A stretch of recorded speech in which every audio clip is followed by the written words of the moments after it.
All right, welcome everyone. More Cube is here to brighten up your day and mine. I have a time walk, and I'm very, very happy about that. What about this pack? We have Ebonic Tutor Remand, Arid Mesa, great cards, even Ignoble Hierarch. And then, other than that, not much. Don't get me wrong, if I'm already, red aggressive deck, I like Rebel Master. If I'm white aggressive deck, I like Glimmerlens, but it's not anything to write home about. Um, the green court is just either win the game or lose the game. I've really enjoyed the gameplay of that card. Like sometimes you steal it and it feels so great. Sometimes you ride it to victory, that feels great. But I'm definitely aware of its shortcomings. So we take this time walk, and we're obviously gonna play time walk in any deck with blue mana. But if there's a close pick, I'll be looking for ways to recur the time walk, that's for sure. Okay, what can we follow that up with? This pack looks a bit more, let's say, medium. But I do like Reprieve. Reprieve is great interaction. I like Isika's Chariot. I think Image is too weak to stay on color. Yeah, I think it's just Reprieve, blue-white. Why not? Basically, the strategy here is to just take the best card, and if we actually end up blue-white, great, but we're not married to that thought in any shape or fashion. Lotus Petal's a combo card, Corpse Dance combo card, and we have some medium red cards. Shinobi, I love to play that card, but it's like I have to be blue-black to begin with and have some cheap evasive creatures, then get past Fallen Shinobi. It's not something I'm taking early. Okay, Reprieve and Time Walk. Pretty cool cards. Hope we get to play both. Who knows? Ooh. Okay. So, Steam Vents is awesome, but if I'm looking at red, I'm also looking at the Bombardiers. Broadside Bombardiers is just a card that closes out games very quickly and can even kill the opponent's creatures on board. If I'm gonna stay on color, I'd have to look at Esper Sentinel or Novice Inspector. I think that's a tad too weak. Oh, there's also Triland here that lets me play both of my first two picks. Okay, I'm actually gonna take the Triome here. I think having a Triland that lets me cast two good spells already in the deck has a lot of value. Best card in the pack, Bombardier, then Steam Vents, then some white 1-drops, I guess. Yeah, let's take the Esper Duel here. Okay, so I was about to say no, like, real good stuff for me, which is true. But the thing is, this pack is just pretty weak in general, so I'm not gonna overreact here. So let's see, what do we take here? We can go for a 5-mana Wrath, which is strong. Or I can go for 4-mana Creature, which is just really great to untap with and crack with, but I think I like the Wrath better. Would be kind of cool if we can draft Control here. I'm not missing out on much. I already passed a couple of white 1-drops, so white aggro might not be the place to go. Let's see.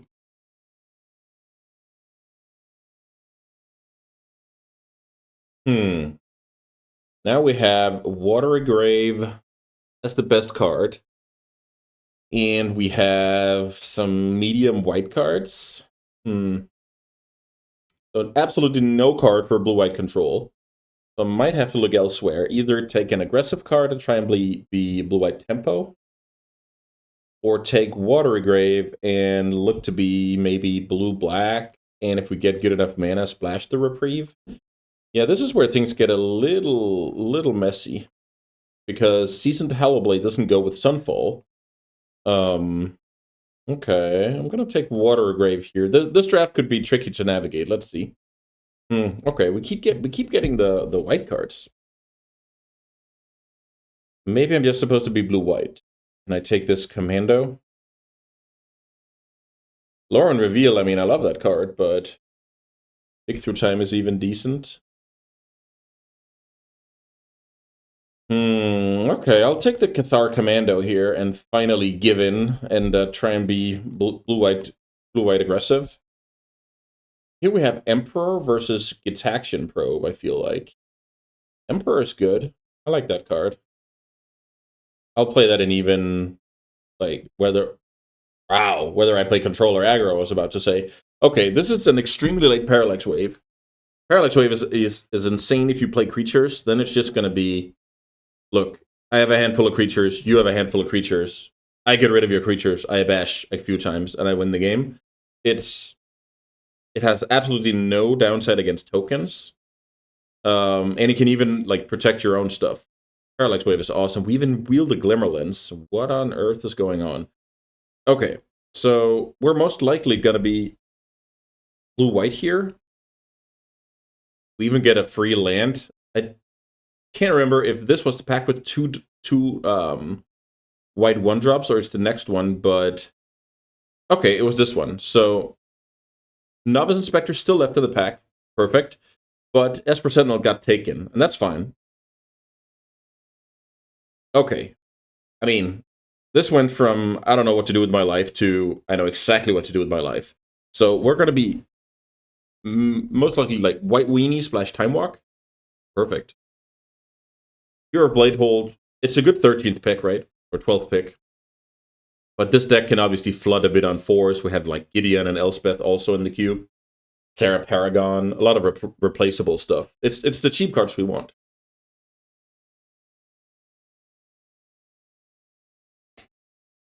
This draft is a good example of how to draft your seat. Because let's say, look, I do enjoy white aggro, so it's not a problem. But let's say I only enjoy playing like blue control. That was just not possible with these packs. Then I maybe have like a Time Walk and a Dig Through Time and some lands, and I'm sitting there complaining about the packs. That's it's just a good example of the wider your range is, the better decks you're gonna get, more wins you're gonna get, this and that, right? So if winning is your nice Fligo is 14th pick. If winning is your priority, working on expanding your range is pretty awesome. And if you just play Vintage Cube to do one particular thing, have at it. I'm just saying it's two different things. Whether you're here to try and win the most matches as possible, or you're here to have fun. Okay, what do we have here? Elspeth, as I talked about, very mediocre. I don't want to take that card. But there's a Fractured Identity. Like, that's pretty ideal circumstances for this card, right? We have a deck with a white base, and we're looking to have like a handful of blue sources because we have a Time Walk. And Fractured Identity then becomes the best curve topper in the business. Okay. We can't really wheel anything out of this pack. I feel like. I mean, that Elspeth is just not... Oh, I guess the Spellseeker. Ooh. Is Spellseeker better than Fractured? Spellseeker Time Walk? I missed that the first go around. Spellseeker Time Walk is insane. What would I rather use 5 mana on? Also, there's the fail rate of... let's say I don't get Swords to Plowshares, etc. Then Spellseeker is going to be very bad if I've already drawn the Time Walk. Yeah, I'm going to take Fractured here, but it's actually extremely close. I wouldn't fault anyone for taking the Spellseeker. Okay, next pack. Here's a Flash. Not necessarily looking to flash in this deck. Soul Guide Lantern for the sideboard. Not exciting. Steel Seraph. I guess that's just the one. Steel Seraph is quite cool. It will break standoff like a race with either the lifelink or flying ability. I feel like that card is a welcome addition. Let's take that. The sad thing about this is I feel like we could have wheeled this in case there were like 2 good cards in the pack for me. Like there are 2 good cards for me in this pack. This pack rather. Okay. So 2. Well, I guess there's 3.5. So Tundra, Premium, Council's Judgment, great. Aspirant, great. Miscalculation, serviceable. I feel like I should take this Tundra.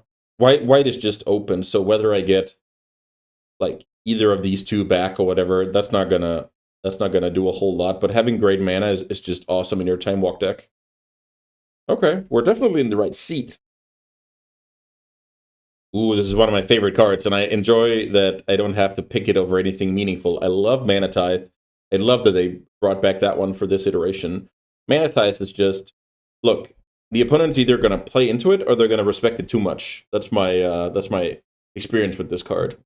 Like if you get to counter, what do I know? 4-drop, mana tithe, keep attacking with your small creatures, awesome. And then the following games, they're going to just second guess all their plays. Okay, here are some good cards. I love Gut, but no red sources, so let's not look at that.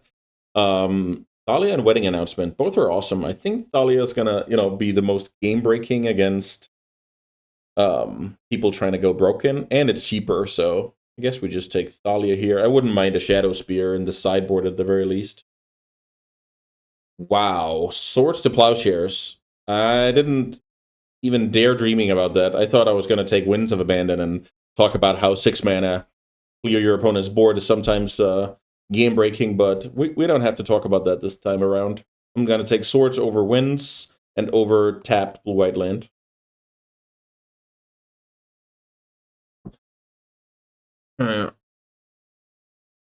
That is a Solitude. Oh boy. Very, very late plow into Solitude. White is wide open. No pun intended. That's like 2 of the absolute best white cards. Swords to Plowshares and Solitude. Solitude, I don't even know, like, maybe like 2/3 of the time you pitch it, and 1/3 of the time you hardcast it. It's just great, right? Great card. There was even Thraben Inspector. This is also a great pack. Truenim and Seed Shark. It's 2 very good options if you're blue.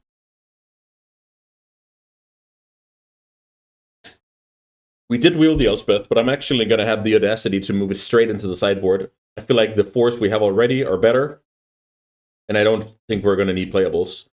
Here I can take Timeless Dragon for fixing-ish, or I can take Soul Guide Lantern for the sideboard. This is actually a close one, because right now, 3 mana, 3 sources of blue is not enough. I guess I can run 1 island. Okay, I talked myself into taking the sideboard card. And I wield both of the white cards.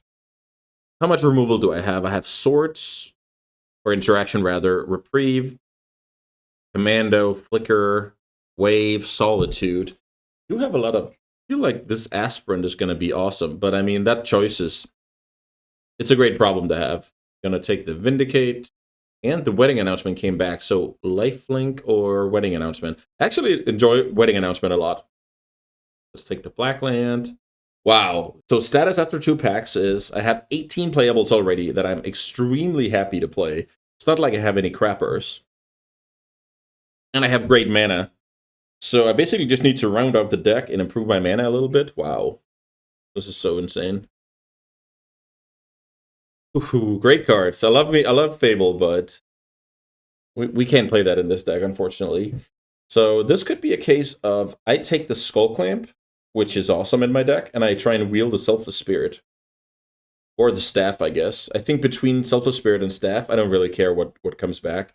A Skull Clamp is just a card that I think deserves a bit more attention. Like, people will go like, oh, how many X1s do you have in your deck? But the reality of the situation is, yes, it's good to kill your own 1/1 tokens and draw 2 cards, but it's also good to just equip your, what do I know, 4/4 Luminac Aspirant and attack. Then it's going to be like a profitable attack, or they take damage, right? The opponent has clocked up the board. You attack with Hero, get in for some Battlecry damage, and you draw 2 cards when they kill it. Skull Clamp is very, very... Oh, something weird happened there. Skull Clamp is just going to be very strong in all decks that are looking to attack. Okay, so at first glance, not a lot for me here. Prismatic Ending in, let's call it 1.5 colors, not great. But Marsh Flats doubling up as my second Tundra is, I mean, pretty perfect. Aside from that, nothing at all for me. I mean, and I would play Mutavault. Let's say I would play like 17 lands with a Mutavault. That's good. But I think getting, another Tundra there is awesome. These cards are strong. Let's see here. We have Sheldred and Vampiric Tutor. Like, that's awesome. Sentinel, I love that card as well. We're gonna take Elite Spellbinder, Call of Vitor's World Championship card, or Invitational card. Can't really remember. World Champion card. That card is just disruptive, evasive, gives information so I can sculpt my game plan. Great card. Speaking of great cards, here's a One Ring. So we can take One Ring or Polluted Delta. Let's see here. We have 20 playables.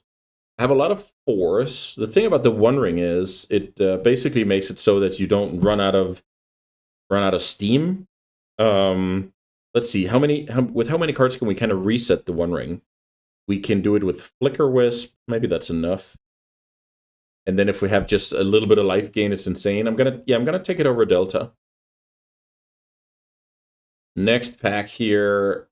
Yeah, this is not as exciting at all. But I mean, if we take a Blade Splicer, I feel like we are then we were 1 card short of just having a deck to submit. So I guess we just do that. Retrofitter takes up a bit too much mana to my liking. I feel like we have stuff to do most of the time, if not all of the time. Okay, Gear of Runes is fine. Obviously not as good as Mother of Runes, but sometimes there's an upside of having 2 toughness and can provide protection against artifacts mainly. What else do we have in this pack? I mean, Wayfarer, I think if you have like Strip Mine and a couple of fetches, it can be good, but I've found that it's oftentimes just a 1/1. Here we can take Oust. It's fine. I think now I'm up to 24 playables. And I don't know if I'm running 24 or 23, but at least we now have a good deck, and then maybe we have to make 1 cut in the end. I guess I should think about that now. Like, what would I cut if I had to make that decision now? You can argue that something like Hero of Bladehold is the cut, mainly because of like it's 4 mana. If it dies to removal, it didn't provide you any value compared to all the other 4s. So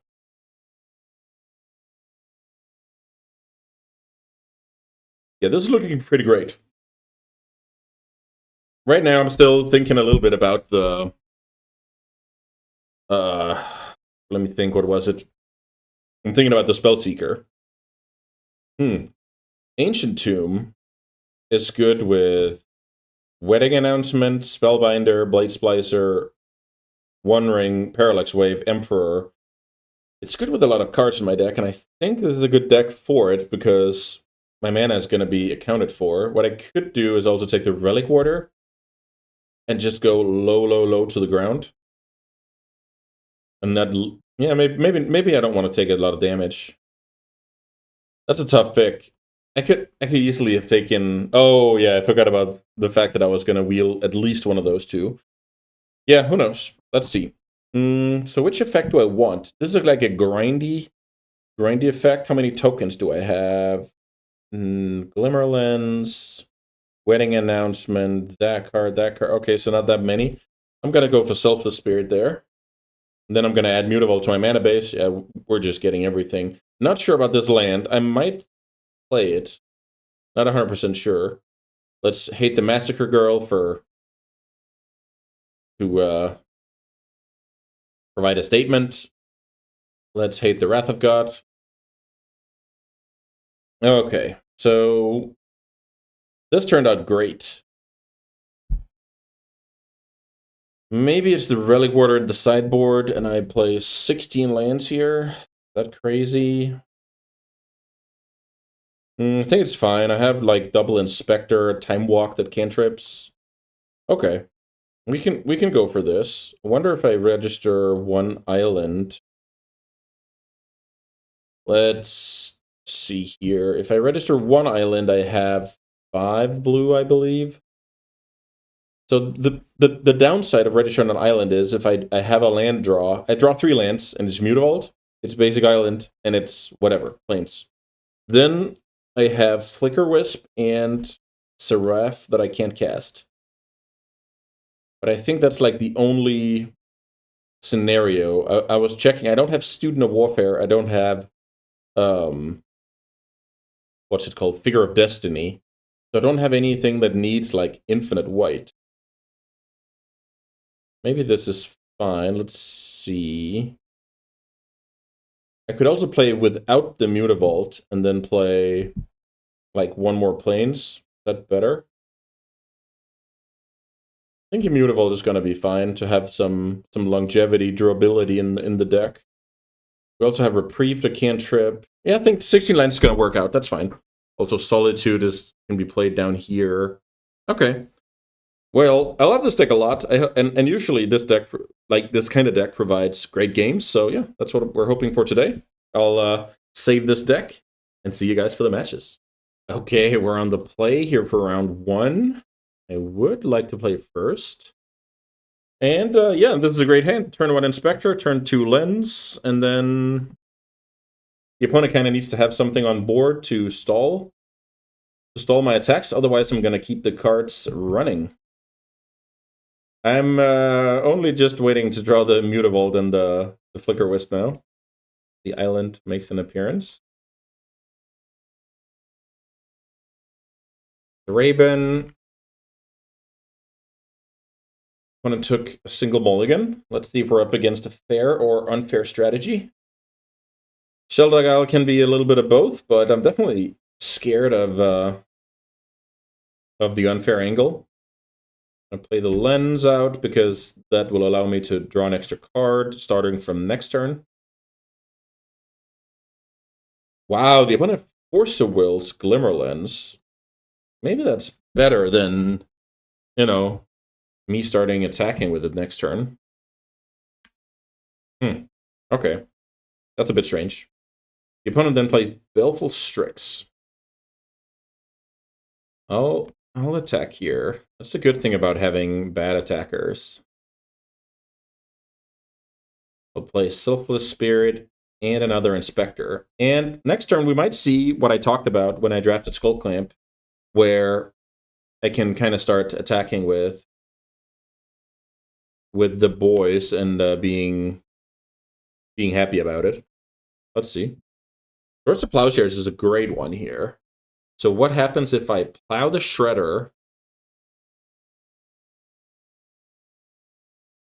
and start attacking?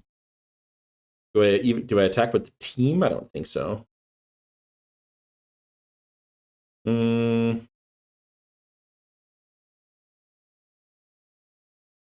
Okay, let's plow the Shredder.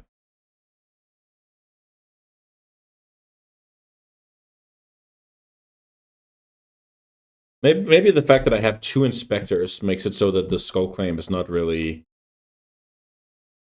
that great. I don't think I offer the trade with Selfless Spirit. I think I like this.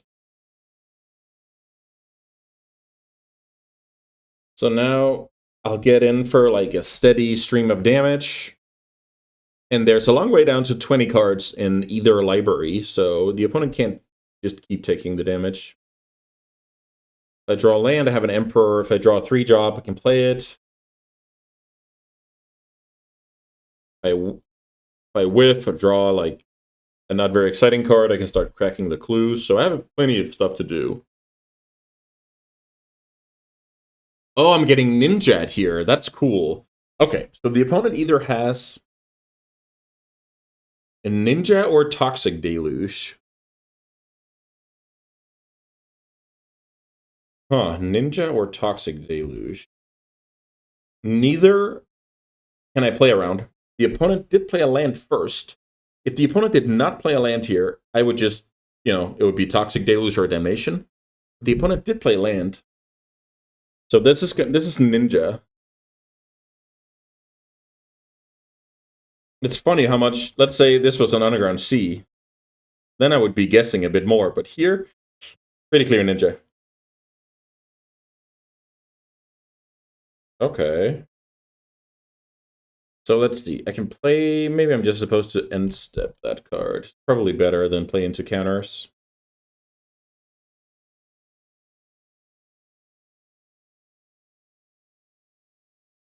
So if my calculations are correct, my opponent's hand is Fallen Shinobi and 2 more cards.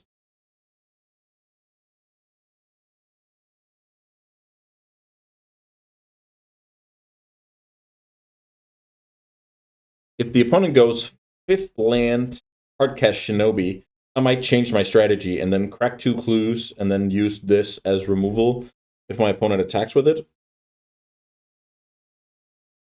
But the situation is the opponent doesn't have that much time.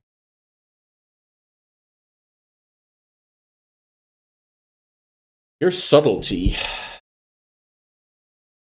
Yeah, it looks like the opponent's trying to go Shinobi once more. So now I have to think a little bit, because if I flash an Emperor on the Shinobi, the opponent will then have subtlety in hand at that point and can subtlety my Emperor.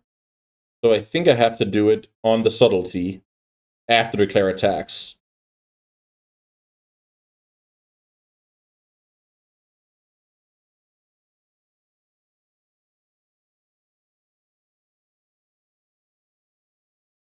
Exile tapped creature, I gain 2, and then I expect my opponent to hardcast the Rat Ninja and kind of confirm my suspicion. Let's see. Yeah, there's Fallen Shinobi. Fractured Identity, great card. So this is a spot where I feel like cracking lose is good.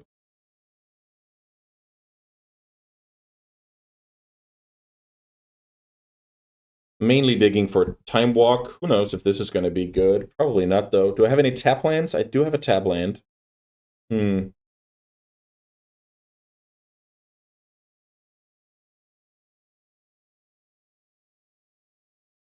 Let's put a counter on and not attack. I feel like if I just stay back,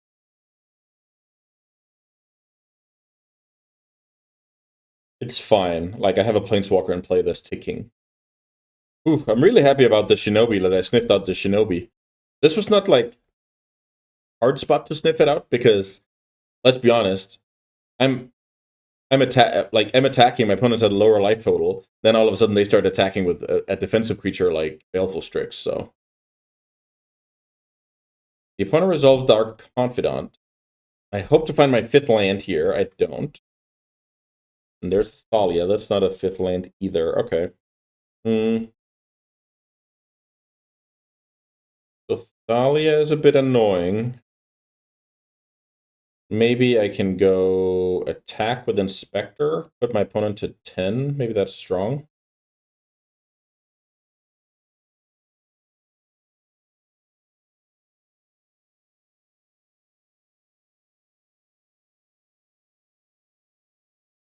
Trying to get in for some damage here.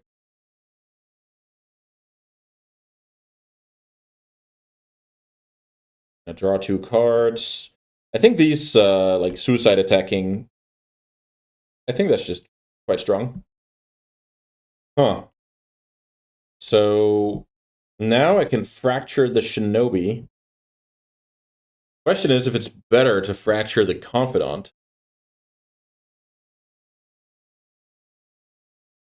I have to think a little bit here, because then how do I guess I just outdraw. Outdraw the Shinobi. Okay.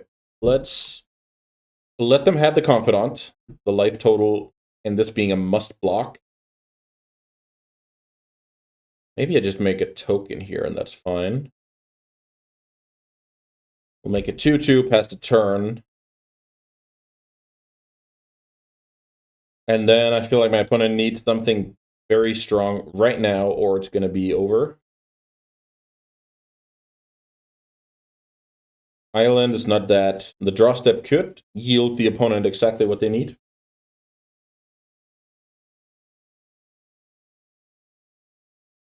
Land number 7. And what looks like a 4/4 Murktide Regent. Yeah. That is not enough. So let's see here. We can even go first strike on that one. So what if I go... Or I can do it over here. Maybe that's better.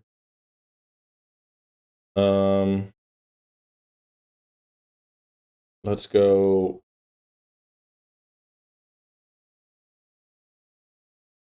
I want to put a counter on Thraben, then I want to play Luminarch Aspirant, put a counter on Thraben, and then attack with these two. I think that's going to be a problem for the opponent. Now I even have mana to equip.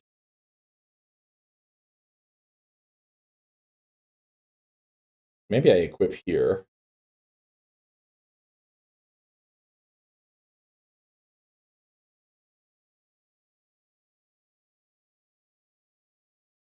What I could also have equip the Thraben, put a counter on Shinobi. But I feel like Shinobi is just going to get chump blocked by Dark Confidant here, so this should be fine. I'm not going to attack with the 2/2. Holding up Reprieve. Okay, the opponent trades off there. That is okay. This could be interesting because now the Shelagile is on. The opponent did the math. Solitude. Funny thing is, if I get to Mana Tithe, whatever it's under the Shelldock, the opponent plays well here. Just notice this small detail. The opponent activates on damage step because they've seen I play blue. Let's imagine I have a blue land and a counterspell in my hand, but I didn't play out the land or just drew it or whatever. Then they want to get in this window. This is great play by the opponent. It's a bit sad that the opponent's getting mana tithed here, but really cool timing window there. So now the question becomes, do I just kill that Confidant? Yes, I do. Let's do that. The opponent's up to 10. They have 1 draw. I guess I should have equipped. For some reason, I thought I had my mana locked up for Reprieve, but I ended up using Mana Tithe. So in a perfect world, I equip something there to play around, what do I know? Toxic Deluge or whatever. Okay. We got game 1 against Blue-Black. They just show draw 7, which is always scary. I think all of my cards are good against that deck. Maybe aside from Parallax Wave. Maybe. But they did show like Murktide, Dark Confidant, stuff like that. So the question is, do I want a standalone threat in, let's say, Hero of Bladehold or Elspeth? Or do I want the Parallax Wave for the kind of unique effect? I'll keep it like I submitted in 1.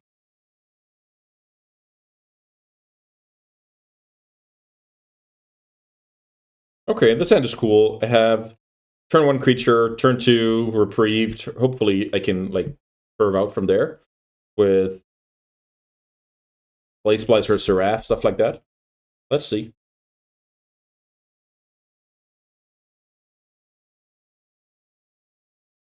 Sheldock Isle. I love that card.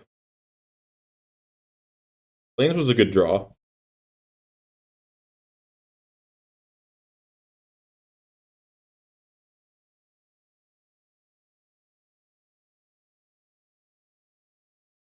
Blood Chief's Thirst, sure.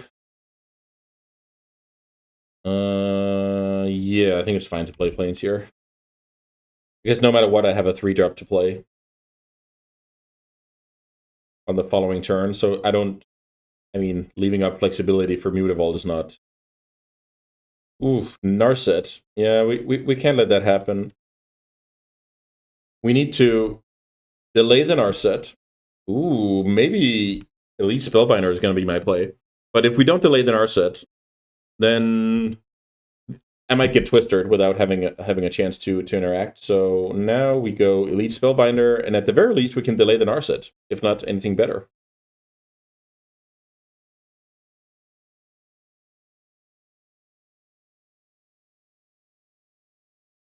The opponent did show Force of Will game 1, so it's not... Ooh, okay. The opponent wants to pitch Subtlety. I feel like I should draw Elite Spellbinder again next turn. So I realize the opponent's going to have Narset in play, but... Huh. Yeah, I guess it's not ideal. Unless they already have the Twister. And in that case, they can even go to 5 mana, huh? But I still think it's fine. Mark's Jet, good card. So I might get twisted next turn. Yeah, I don't think there's anything I can do about that. I mean, what can I do? Attack the Narset for 2 with my Mutavault? I don't like that. Force of Will. I don't think that card is going to be strong. Well, maybe. This is fine. I'll make the Collective Brutality cost a bit more mana. So now the opponent can dig for Time Twister and crush me. Which would be sad, don't get me wrong.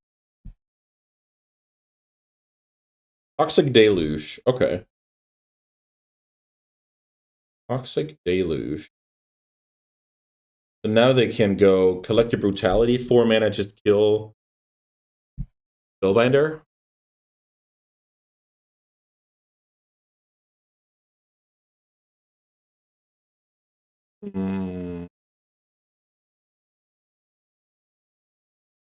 Oh, yeah, they escalated it once. I got it. Okay, so now let's not fool around with that Narset anymore. Let's get the Narset off the table so the threat of Twister is gone. I drew a 1-drop, which was a pretty good draw. My opponent's hand is Toxic Deluge, Force of Will. Toxic Deluge, Force of Will. Wonder how you play against that. Toxic Deluge, Force of Will. Do I just get Toxic and play on? Maybe that's fine. Steel Seraph.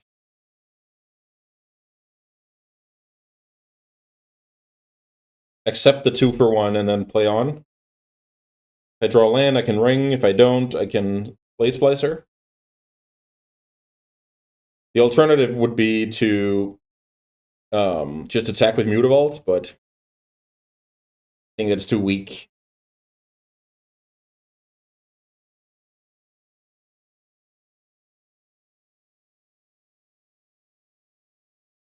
Also, I feel like the opponent has to sweep here.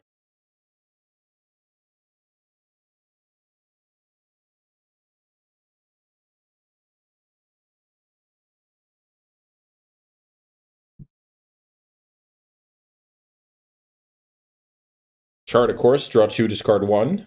They get a little bit of flexibility before deciding on the Toxic. And they dig further into the deck.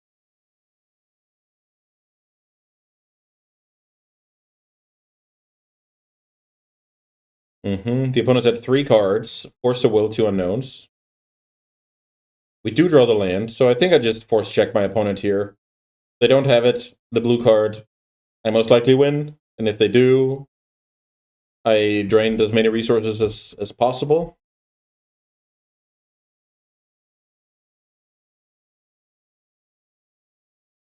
The opponent's at 21 cards. Let's play Blade Splicer and Skull Clamp.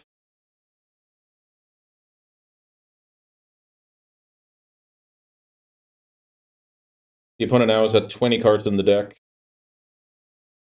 Kaito, I like that card. Kind of cool that it phases out the turn you play it.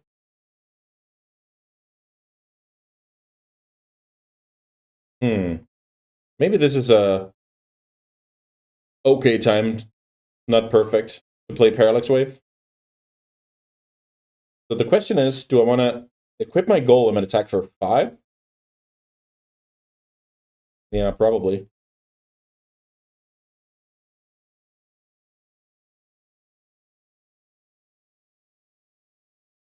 Fatal Push.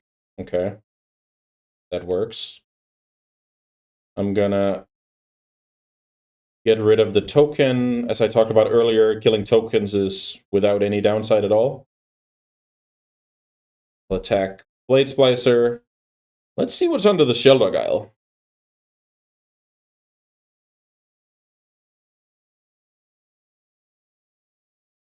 Okay. So the opponent's basically just forcing me to use the Parallax Wave here. That's fine. What's going to happen at the end of the Parallax Wave is I'm going to exile the Blade Splicer to get another free 3/3.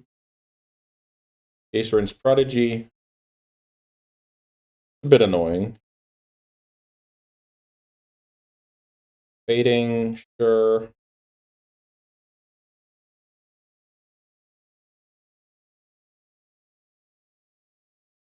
So Parallax Wave goes down to 2. I draw a card. I think I have to target the Jace, animate the Mutavault to get rid of my opponent's Planeswalker, but that's fine.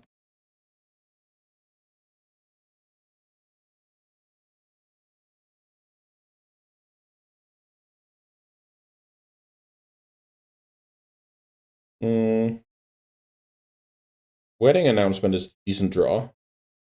So get the Jace out of there.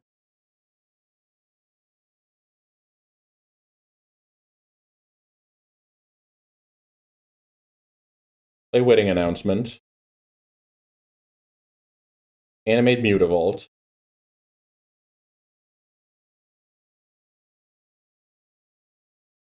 And then do I draw a card in a turn? I can't remember. Okay, draw a card. So now with Parallax Wave, I have to think a little bit about what to do. Do I want one more turn of the opponent having nothing? Or do I want an extra 3/3 and blink this? Let's see, maybe the opponent will make the choice for me here. Okay. So Thieving Skydiver taking Skull Clamp is pretty awesome. So I'm just going to read the card again. I believe it equips automatically. So maybe what I'm supposed to do is... No, does that make any sense? So they're going to gain control of a Skull Clamp regardless. If I blink it, the opponent does not draw 2 cards, which is decent. But then they're going to get all of those cards back on my turn. I think I just have to accept that. Opponent draws 2 cards. That was a very good draw, because Skull Clamp was kind of my insurance policy that I could, once my opponent's creatures come back, I could kind of fight back with a quantity of cards.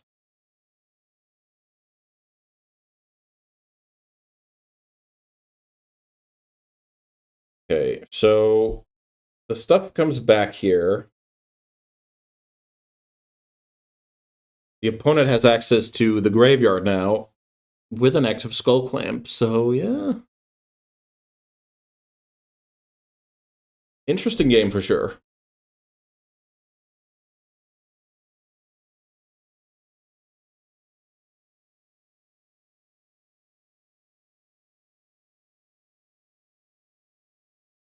Let's see what I can draw here. I draw Aspirant. I feel like I really want 4 mana up for the Emperor. So let's just pass. I will get a 1/1. The next turn, my Wedding Announcement flips into an Anthem, which is also like a good grindy effect, because it just makes like every one of my crappy creatures just bigger. I feel like I want to Emperor that card now.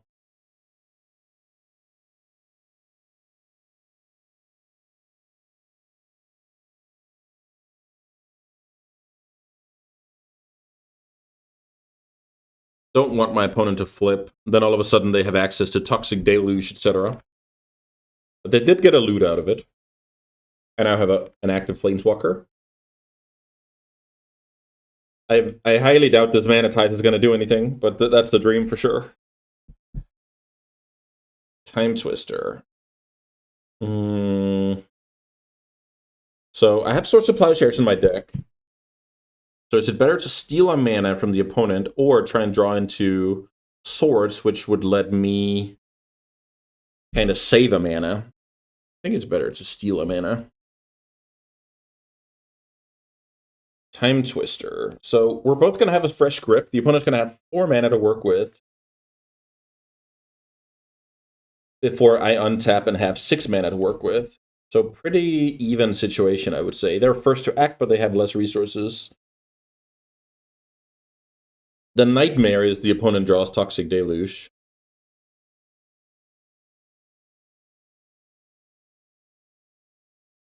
Okay. Toxic Deluge clears my side of the board, leaves a Shinobi on the opponent's side of the board. I did not find Solitude. So now the opponent can really do it to me. Oof, tough times. This is a great game. Like, this is why we play. The opponent spent almost 2 games trying to connect with Shinobi. So let's see. Ooh, that's so lucky. Very lucky. Nice Plains, nice Mana Tithe.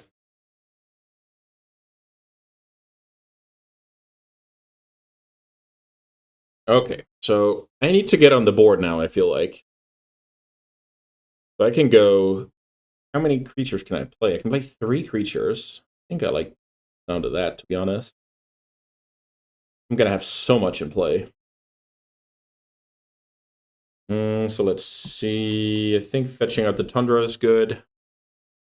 Marginal deck thinning here, but it's not nothing.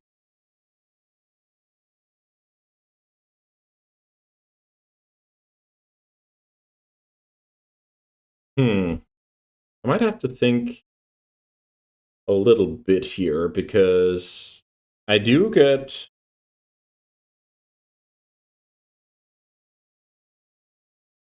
So I'm going to play Seraph. What if I just go Raven Inspector, hold up Reprieve,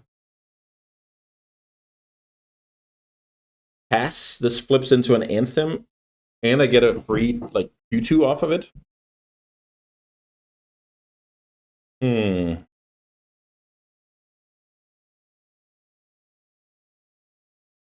Reprieve, Reprieve, Reprieve versus...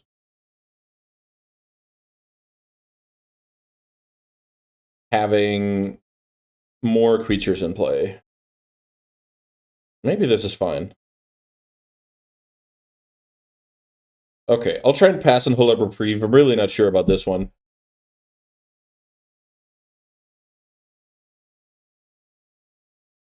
I'm pretty excited about the wedding announcement flipping into an Anthem here, because... like, now you and my Seraph trade straight up with Shinobi. Yeah, everything is just going to be better with an Anthem in play when you play a deck like this. The opponent has a bunch of mana and a full grip.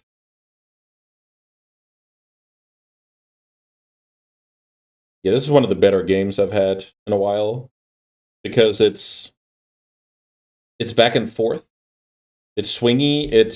I'm on the edge of my seat. Oh, is Shinobi going to hit something insane and I'm going to lose? Okay, let's see here. So I'll just reprieve that card, so at least they have to spend more mana on it. And if I wasn't going to reprieve it, they could just take reprieve out of my hand, since they escalated it once with the talisman.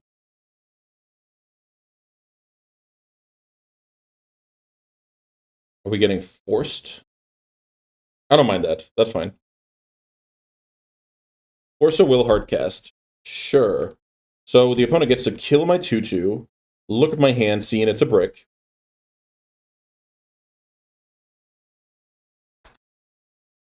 And then I can chump block with Inspector.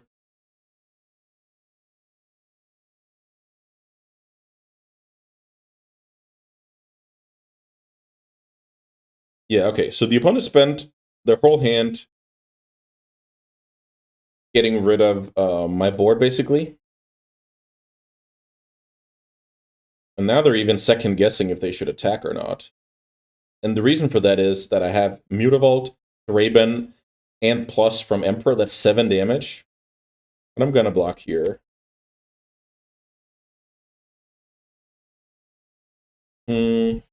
Okay. So now I can go One Ring, Spirit, Tapland. Is that good?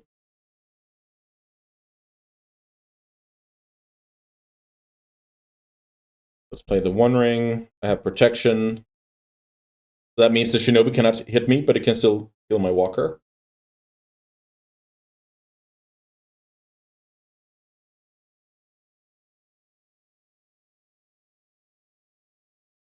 The opponent is giving the One Ring a good read. Not a bad idea at all. Thalia. Not sure that does anything for me. Thalia. Maybe I want to... I prefer chum blocking with Thalia over Spirit, I think. So what I could do, actually, is kill the Shinobi now. Is that good? Then I lose my Walker? Yeah, I can't believe I didn't think about that.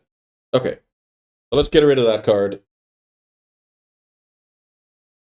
Now I have a Thalia, which isn't, like, that's not the most important thing. I have a One Ring. That's the important thing. Let's see. Narset. I forgot about that getting reshuffled. I actually thought I was out of the woods. Good thing about that is... Ooh, True Name. Very nice. So the opponent will not activate Narset. They will... This is a good play. I like that.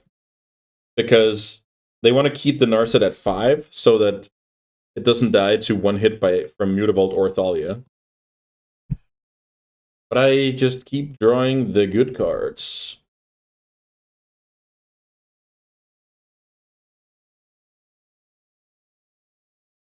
I'll put a counter on my flyer so that it can one-hit Narset next turn.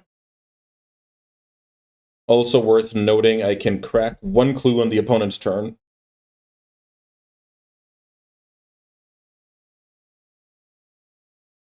Time Twister is gone. Let's see if they can find Spiral.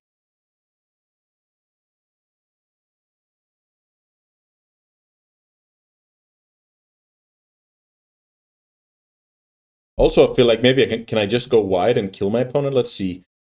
If they block Thalia, they take 4 plus 3 plus 3, maybe?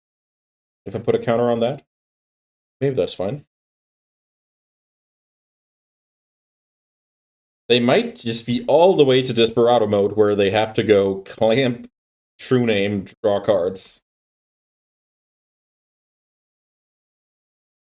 Okay, Narset is going to have a look at the top 4. Was that no hit? I believe that was no hit. That's terrible, not hitting on Narset. And here comes the Desperation, True Name attacks. And I believe we're going to see Skull Clamp on True Name.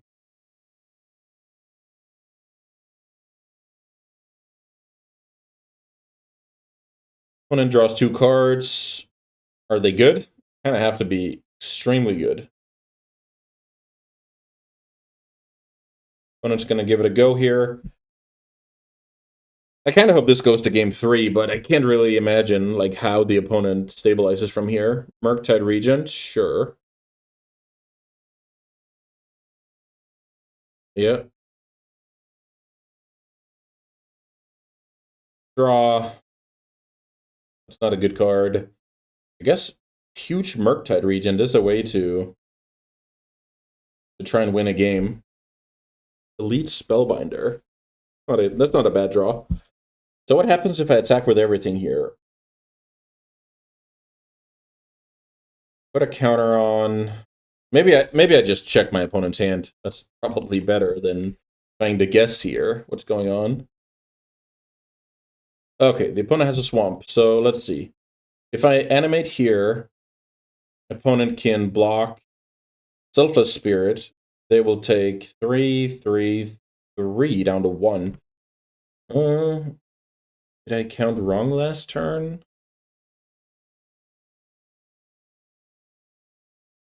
Still think that's worth it, though. Mutavault. Land.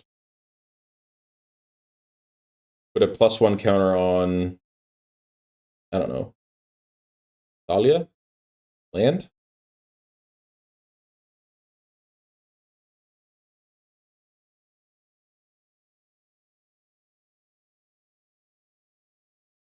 So what happens here? Oh, I see. Okay, so the opponent blocks.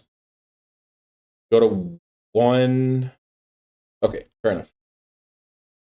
Huh. I wasn't quite able to finish off my opponent here. What if I... No. That just wasn't possible, right?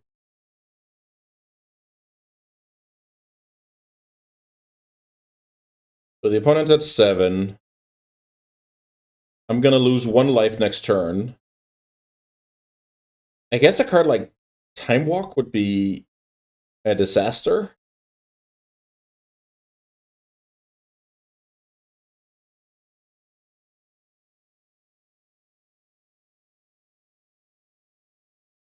I'm gonna look for clues here.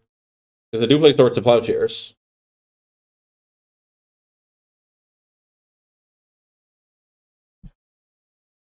Let's see.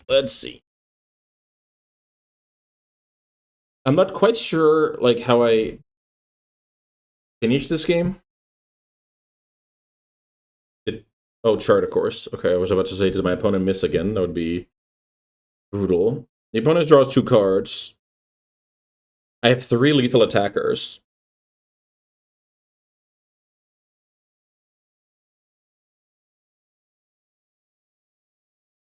That is 1 blocker.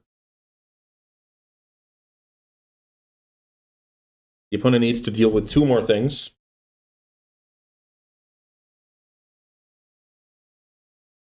Skull clamp away the token. They still need to deal with 2 more things.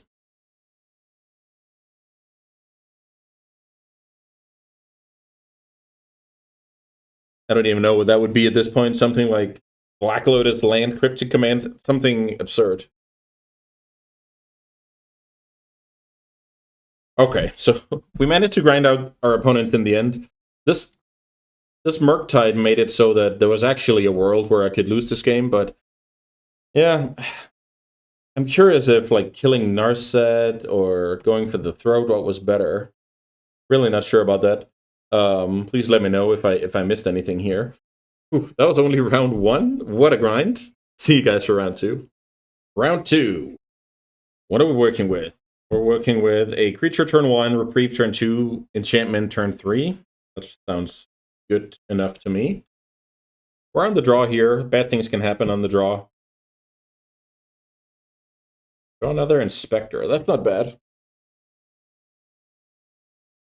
We got Mana Tithe. That's fine. So usually the opponent... This card is not like a good Mana Tithe target, but if you're going to tap out on the following turns, I like to do it. They're not going to tap out on the following turns. Huh. I'll play the Selfless Spirit. I think getting on the board is more important than, you know, sitting there trying to reprieve, because you're going to reprieve whatever in this spot. The more you wait, the more the quote unquote time walk turn can be worth. So I like that. So now the question becomes, do I want to double spell the creatures and then wedding announcement next turn, or just get the wedding announcement in there, start getting the 1/1s? Maybe it's a good time to get it in there. The other reason, aside from, you know, just getting it going as early as possible. Okay, this is a good one. Okay, so it was a good Mana Tithe early on, because the opponent knew on turn 3 they could kind of do the same. So the reason why I wanted to play it there was that next turn I could go Selfless Spirit, hold up 2 mana for reprieve. But yeah, great exchange from the opponent here in the early stages of the game. I guess they just 1-for-1'd a bit and have a 2/1 to show for it, but that's not bad. I still like our spot, though.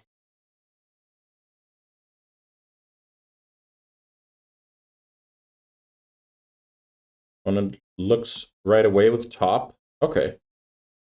Fair enough. So they want to go out of their way to get a land into play. This smells like one more counter. Let's see if we get mana leaked here. If we get mana leaked, I'll reprieve my own spell. Like, that's a good old trick you should have in your arsenal. If, let's say, the spell is not very important right now, you can reprieve it back, draw a card. That's awesome. Let's see what this is.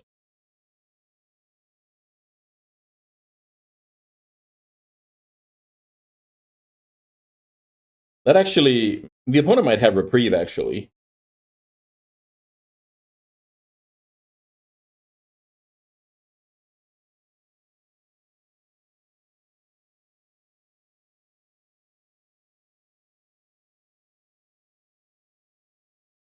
Let's see what the opponent is fiddling with over there. Could be some kind of X spell. I'm thinking Prismatic Ending.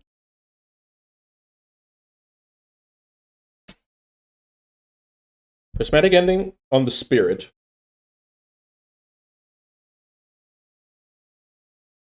It's not the best reprieve in the world, but it's fine. Glimmer Lens is a cool one. And now the opponent's gonna... Okay. What is this? Time Walk? No, oh, okay. Got it. The opponent did a lot of stuff to get that out of there. I'll go Lens.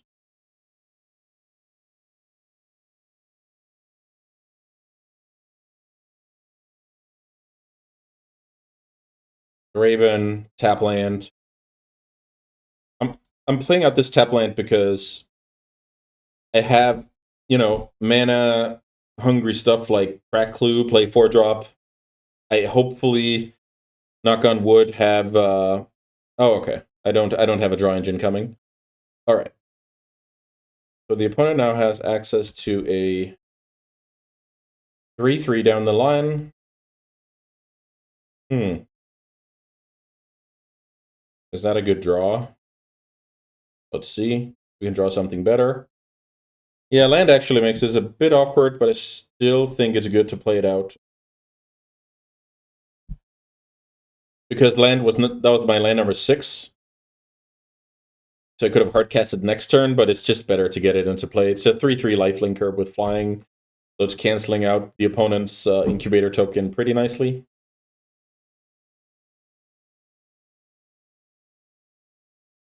Okay.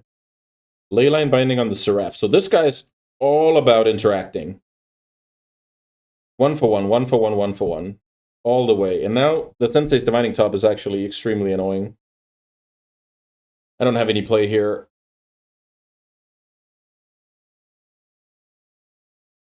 The Sensei's Divining Top makes it so that, on average, my opponent's draw step is going to be way more powerful than mine. This was an interesting game. The Mana Tithe, Snapcaster Mana Tithe, was kind of brutal. Okay. The opponent went for a Brazen Borrower off the Recruiter. I'm taking 3 damage here. Huh. So I feel like I should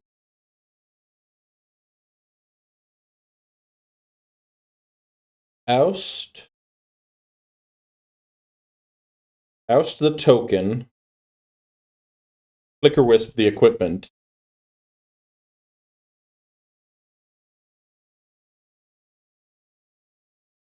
Then it comes back with a 2/2 attached. And now my brain is already starting to rot because now I'm thinking about how Parallax Wave and Flicker Wisp interact.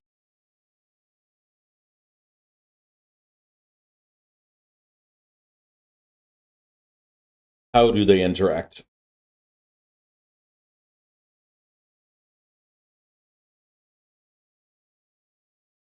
Maybe it only works if I have Parallax Wave first and then I flicker it. Maybe I don't have to worry about it. I remember I had one game at some point where it's like, what? How do I even break? Is this some kind of lock? But I can't remember how. It was basically just I couldn't figure out like how do these cards work together. It just seemed extremely powerful, so I just remember I just conceded the game. Okay, there's a Relic Warder getting rid of the lens. They'll have a 2/2.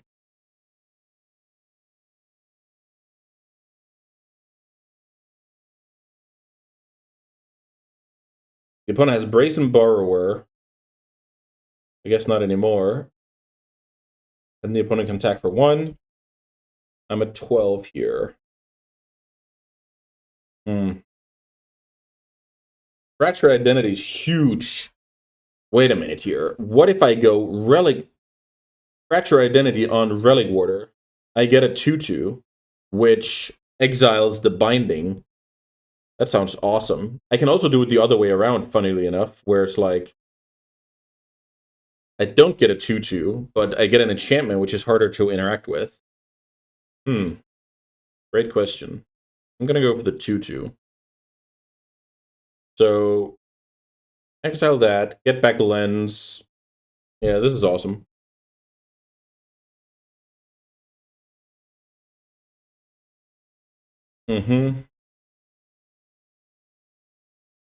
I get my lens back with the 2/2. I get my Seraph back. I can now give Flicker Wisp Lifelink.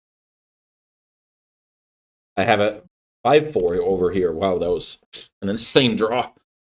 Fracture Identity, everyone. So now the opponent needs some very, very good stuff. But that is possible out of blue-white. Like, the card I have in hand, that wouldn't be the best news right now. Okay. Does the opponent have Parallax Wave in the deck? They have Memory Jar.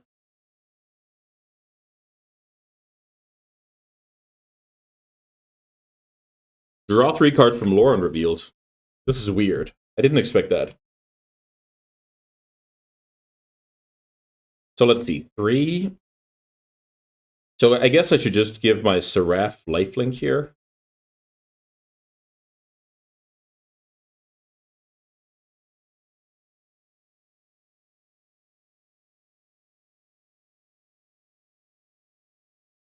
Get in for a million damage, draw a card. Mana Tithe is funny here.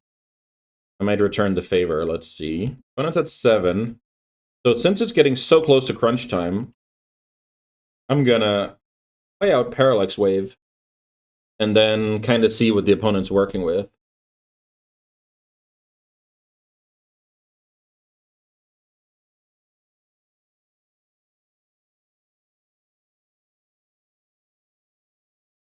Here's a Memory Jar. I'll Mana Tithe it. Same logic as the previous match where this is like the opponent's all-in play, so I might as well steal a mana. I feel like they have to hit something like balance, and even if they do, I think I'm in good shape. 7 new cards. I can't use these cards for anything. The opponent needs a Time Walk or some absurd acceleration to be in this game. Woohoo! That's a flash. Let's see it. Come on, baby. Astral. Oh my god. I think that... No, the nightmare is coming back to me. I think this card with Parallax Wave was what happened last time. Oh my god. So, how does this even work? I think my brain is about to explode here. Ah.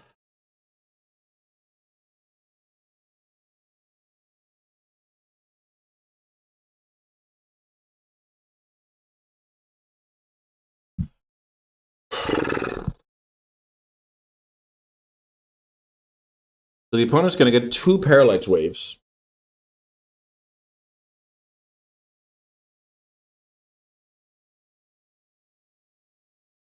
I have no idea what to do here. Like, zero idea. This is so embarrassing. Flash Astral Dragon on Parallax Wave. So now they get 2 Parallax Waves. So they can start...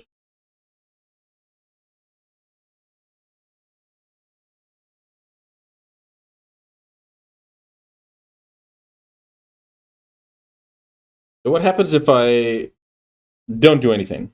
Then they have 2 waves. 2 3/3 flyers. What if I kill those flyers?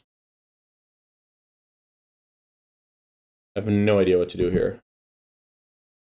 I'm gonna let my opponent do this.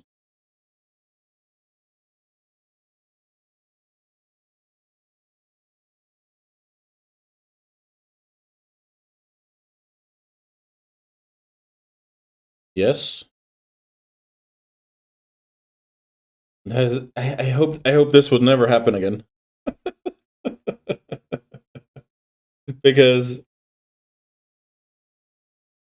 it happened once before, and I couldn't. There's just no way I could tell you what I was supposed to do.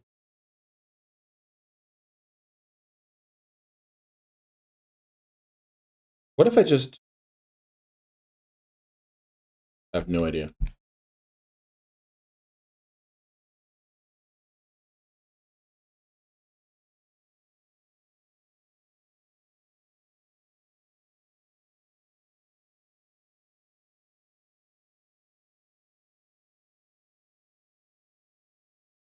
Huh? So maybe the last time the opponent actually like reanimated the dragon or whatever.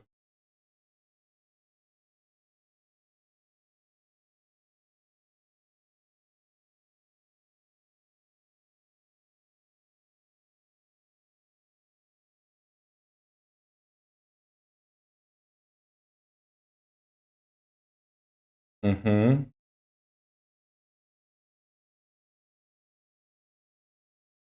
So now what?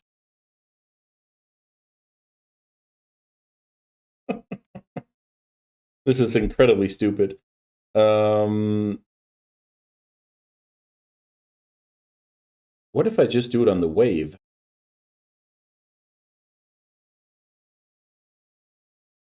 I don't even know what's going on here. This is going to be the worst video ever.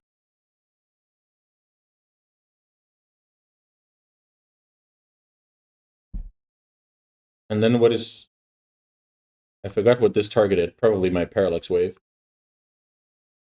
Okay, I could have played this a lot better. But I didn't. Thankfully, I have 8 damage in the air.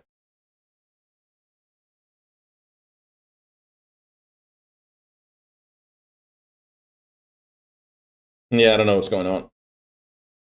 Yeah, the last time the opponent definitely... Oh, okay, I don't want to show my opponent that if I don't have to. The last time, the opponent definitely hardcasted the dragon.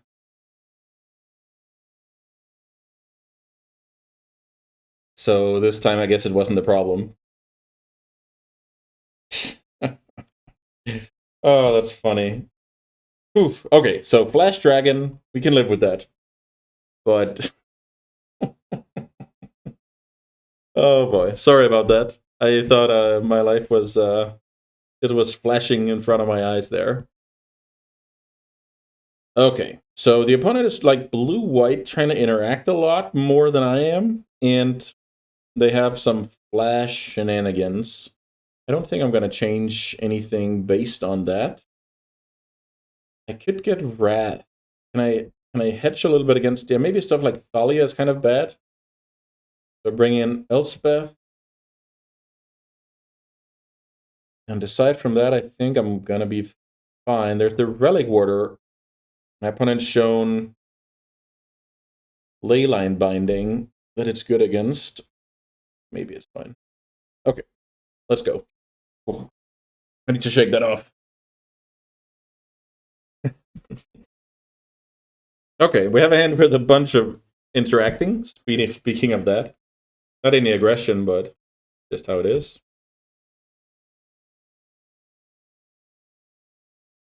Aspirant is a good draw.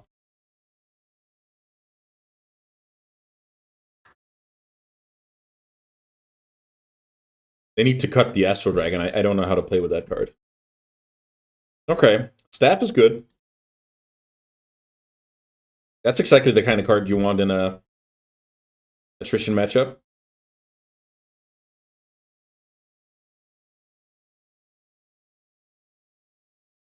Aspirant, grow it to a 2/2. Flicker Wisp was not a bad draw, but I need to find a land.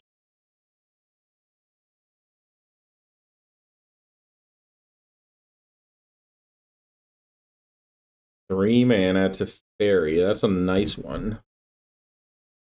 Because it's really taking the wind out of my sails here.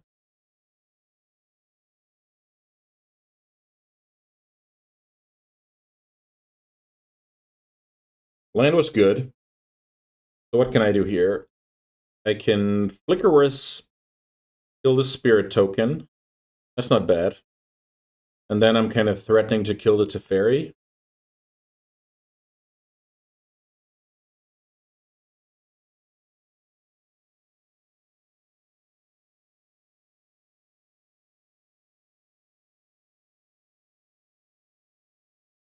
The opponent did show numerous ways to kill a standalone creature in the last game. Hero. Okay. That's cool. So we get rid of the Teferi and we get rid of Hero. Swords to Plowshares is probably what I'm going to do here. So let's play around Daze in a way that if my opponent has Daze, they're going to Daze the Aspirant and not the Plow.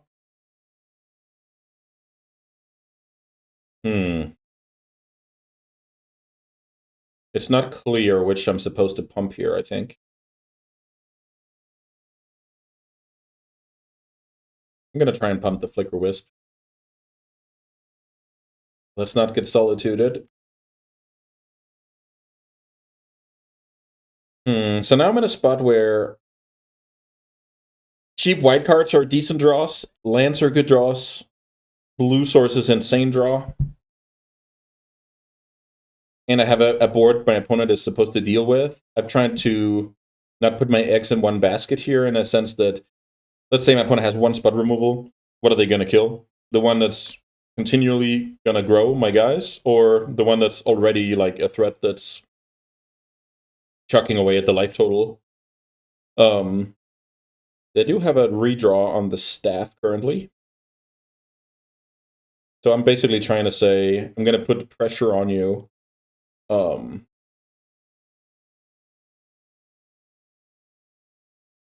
I think that was an insane draw because I think the opponent is trying to use Brazen Borrow as removal here. And yeah, that was a nice draw. Now I'm going to put counter on Aspirant.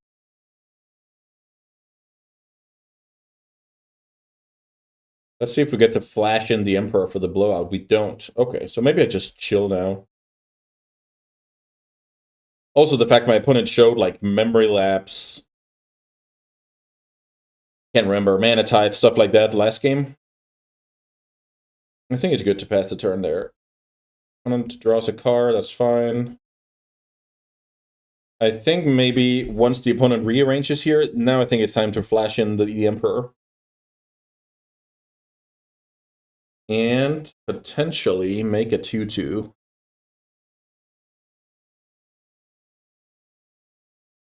Yeah, let's make a 2/2 here. Maybe... did I just mess up? Did I just play into the Sunfall? Excuse me. I remember that a bit too late.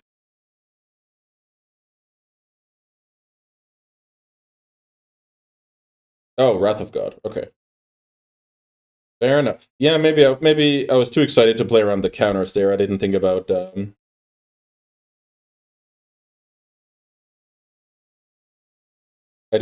sweepers. So maybe put a counter on, pass a turn. I'm not really using my mana very efficiently here, but maybe that's okay. I have a Planeswalker and a Giver. and have good answers if the opponent starts to play on the board. 5 mana. Jar. Yeah.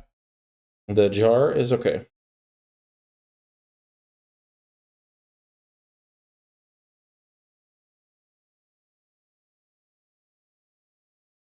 Hmm.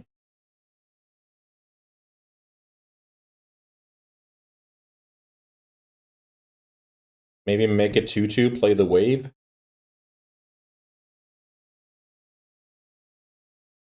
No, maybe wait with the wave.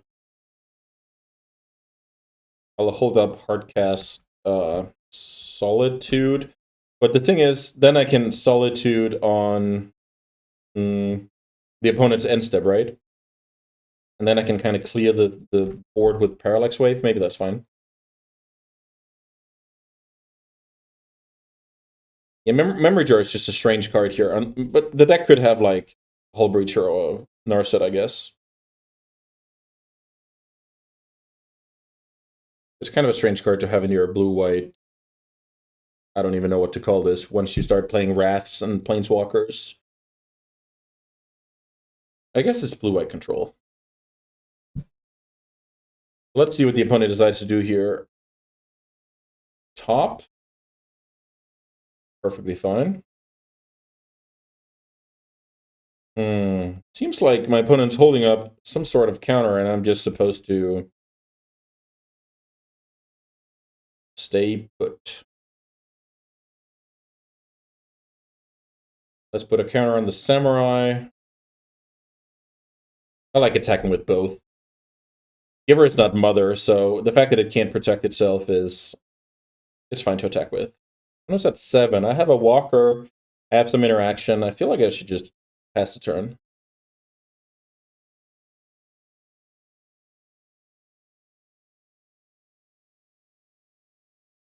The opponent might look to set up the Flash Dragon thing. Oh, that's what nightmares are made of.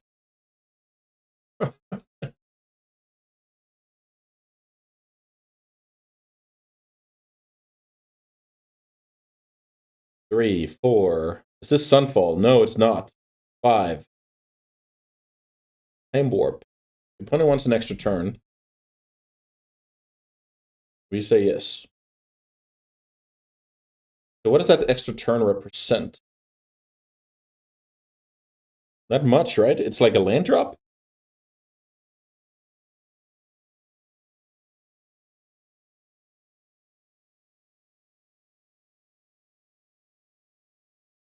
I feel like the opponent has counters in hand, so I kind of have to make them answer the board and then...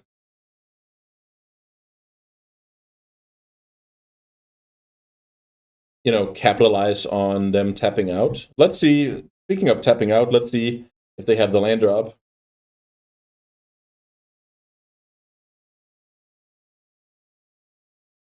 Yeah, now I'll definitely Mana Tithe here. Turn 10 Mana Tithe. Is this Force of Will? No, it's not. So let's see. I have 6 damage if I wave my opponent's Snapcaster. Put them to 1. I don't think that's very valuable. How about we just draw the blue source? We don't draw the blue source. Limerlens. I'm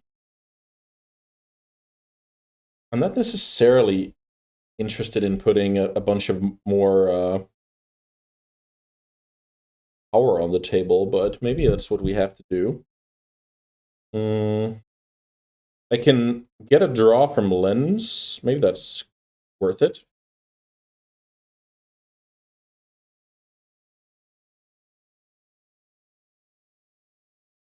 Whip here. Draw. Blue source? No blue source. One is chump blocking. I guess I should have put a counter on something. Let's put a counter on Rebel token. Then I'll pass. And now my opponent needs to do it to me.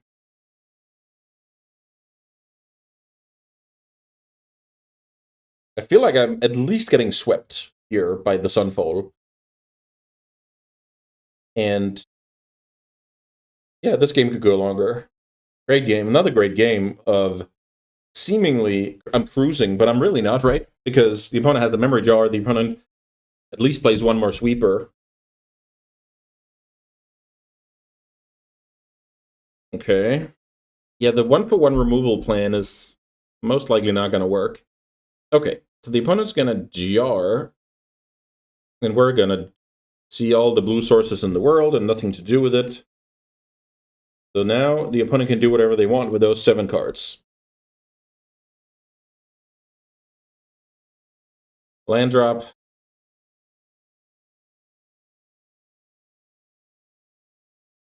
Path. Your boy can go get island.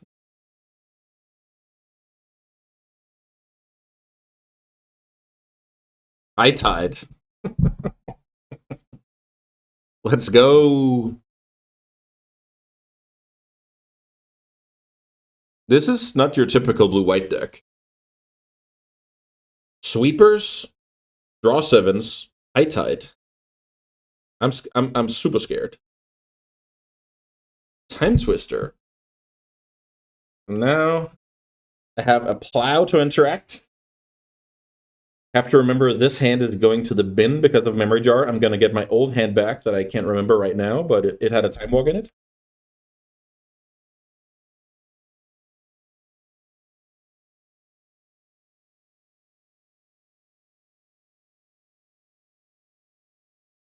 Six mana.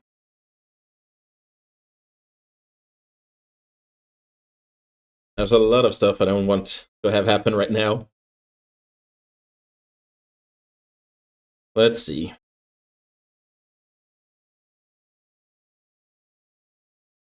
Opponent's at 5, so something about the life total that could end up mattering here. But if they build a big enough board, life total is not super important. Leyline Binding. Getting rid of the Emperor, sure. So if I ever manage, I guess I don't, since I have Fractured and Commando here. I was about to say if I ever manage to get rid of the Leyline Binding, I have a Planeswalker in the bank.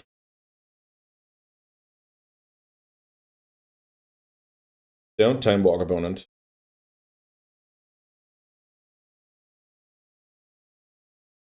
This is a lot of action.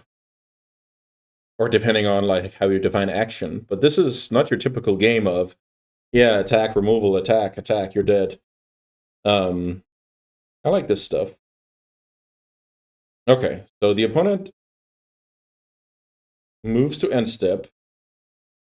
They kind of just have 6 cards there. That's kind of wasted. Let's see.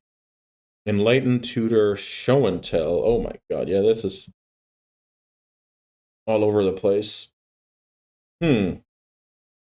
So Elspeth was potentially the best draw in the world because now Elspeth is lethal. So, and if they deal with Elspeth, I win with Time Walk and vice versa. So which is the better one? I feel like if I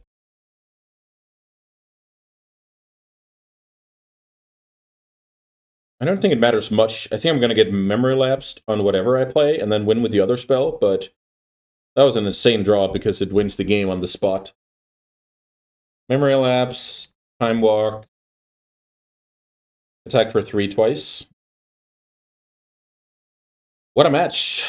What a match. That was truly awesome. I panicked with the Astral Dragon, but thankfully I got myself together, pulled out of it, and that means we have secured ourselves a trophy match. So yeah, the 3-0 match is coming up, and let's see if we can make the most of it. Thanks for watching so far. I need to get a quick breather, and then I'm back. Okay, it's time. We're 2-0 with White Weenie Splash, Time Walk, Fractured Identity. Let's see if we can finish the job. Our opening hand has 2 planes and some spells, so that'll do for now. Turn 1 Giver, turn 2 Commando. Then I have a little bit of breathing room to find the next lands I need. If I get to the 4 drops, I really like my situation. Land there's a good draw. Still think attacking is the way to go.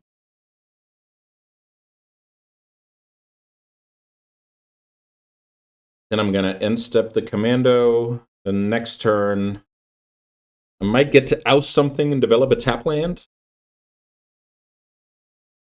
But let's see. Godless Shrine. Okay, Mardu colors. That usually means a bunch of interactive stuff, which is kind of magic I enjoy a lot. It's also the kind of magic that's a bit harder to narrate, but or navigate for that matter. I've made some suboptimal lines when board states have gotten a bit complicated, etc. But I hope you'll bear with me. And stepping the commando. And what does this mean? Like Bowmaster, maybe? Not Bowmaster. A braid. It was Bowmaster. Okay, so Bowmaster is actually a very good punish for attacking with Giver. That card didn't do anything if I kept up the Giver. But that's what happens. Hmm.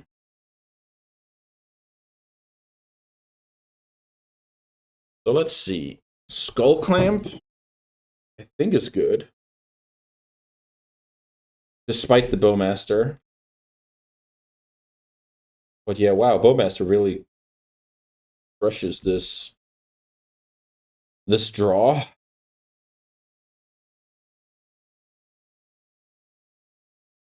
Equip, develop the tap land. And then it's unclear,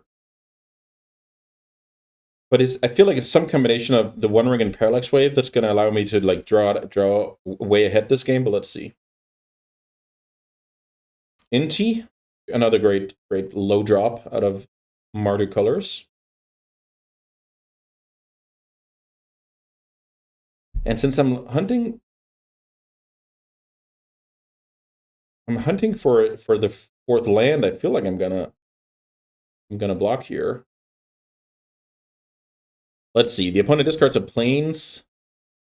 What do you find? Opponent finds another plains. Okay. So the opponent is gonna have another 2/2. I'm gonna take some damage. Oh yeah, this is horrible. Oust. The thing about oust is it's not really solving anything. Okay, the one ring. I might want to play the one ring. The next turn, Parallax Wave. Yeah, I feel like this is how I win. If I play the one ring, I can't get attacked by those guys. Then I draw a card. I still have protection. And then I'm looking for like Solitude, Plow, whatever.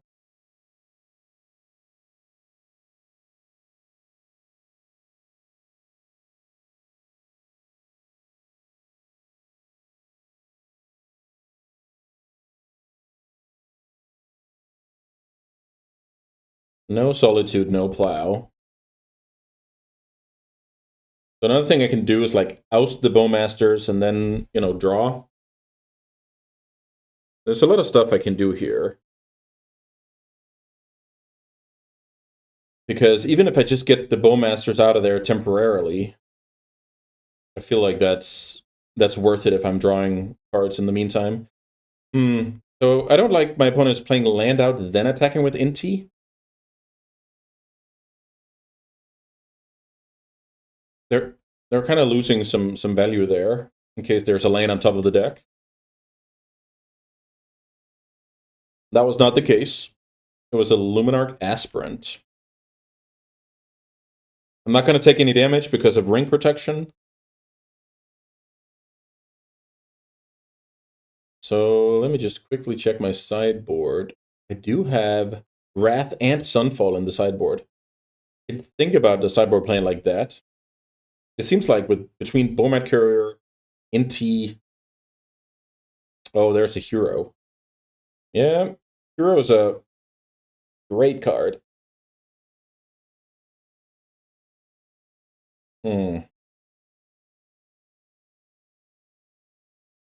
So I'm gonna lose a life here. Go to 15. Hero is almost lethal next turn. Ooh. Well, maybe it's not that great. Because it's still gonna deal damage to me with Battle Cry. Okay, let's see. Let's try and oust this Bowmasters and draw some cards with the ring and see what happens. There's the land. So what can I do here? If I go Parallax Wave, I can kill the token, get those two out of there.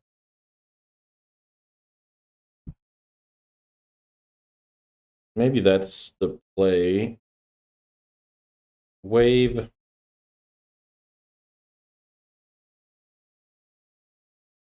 Kill the token.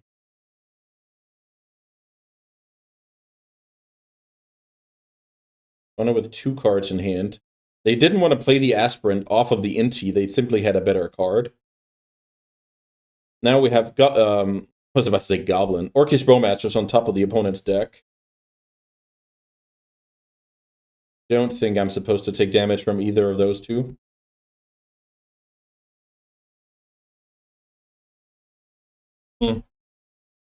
Now I kind of have to have a huge turn next turn, I feel like. Because this is like my breathing room. I'm gonna lose some life.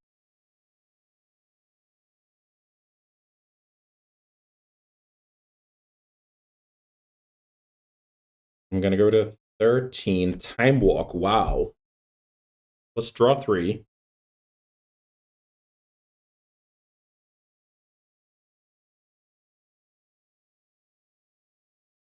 That's a Flicker Wisp. So let's see. Time Walk.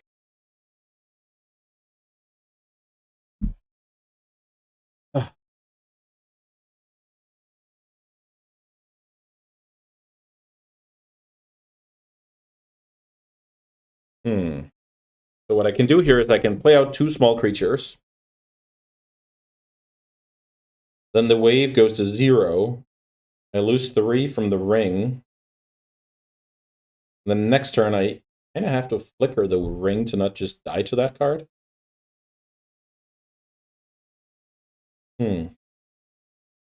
Maybe it's better to get the Emperor into play. Too much stuff going on here. Let's see. Make a 1/1. Get the turn. I go to 10.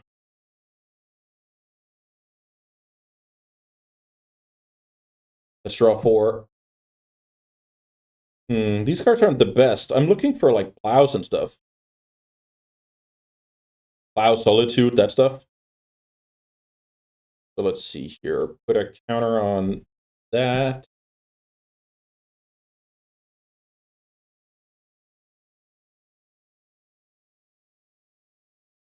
Flicker.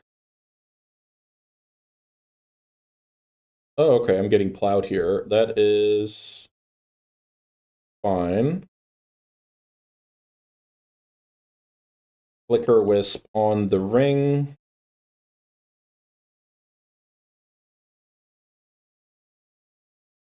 Then I can play 2 more creatures. Is that good? The opponent has Orcish Bowmasters on top. That's not ideal. But maybe we have to live with that. So I go Spirit, Thalia, pass.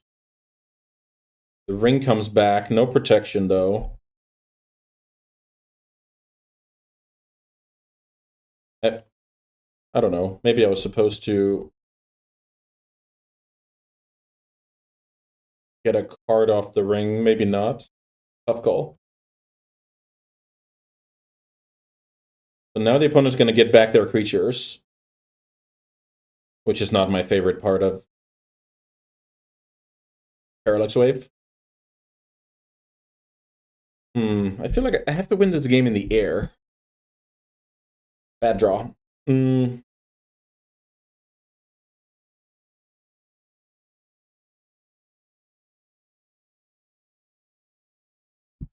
I put a counter on Flicker Wisp. The opponent plays Bowmaster in response. I sack Selfless Spirit.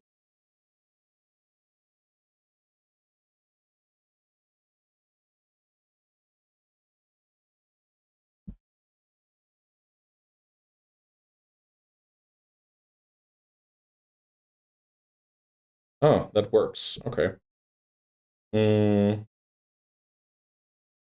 Okay. So let's see. I can play Blade Splicer and Wedding Announcement. Decent plays. The question is if I'm gonna... No, it's fine. I thought about equipping with Skull Clamp, but I think it's fine to not do it.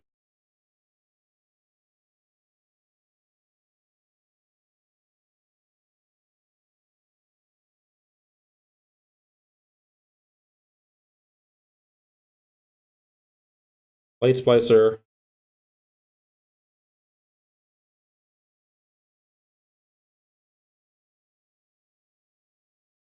Wedding Announcement. I feel like I'm supposed... No, I don't know about equipping. Maybe equipping is just bad. I'll try and not equip. Let's see how that works. Get a 1/1. The opponent has a Bowmaster. And they also have a very strong attack step. The opponent's going to make sure that the Selfless Spirit does not help me on... Kill that. That means my Golem does not have first strike. I think that's reasonable. Because then, now the thing is, I can make blocks, and then I can use Selfless Spirit to give all of my creatures indestructible. Which is just a very good combat. Assuming I don't die, right?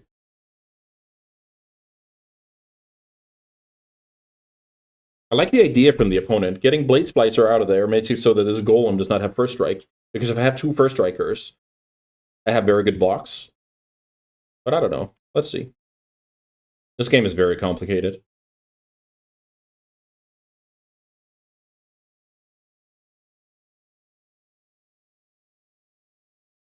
Okay, so the opponent's getting in there with everything except from the Bowmaster. You have to remember the battle cry. So let's see. The opponent's gonna maybe discard a card and get some trample in there. Let's see. We're gonna have full information here. The opponent discards Firebolt. Firebolt is a good one. Let's see what the opponent's gonna... Okay. They're gonna make the hero and then hit Adeline. Okay, that's a pretty good hit. So I feel like I need to get the hero out of there.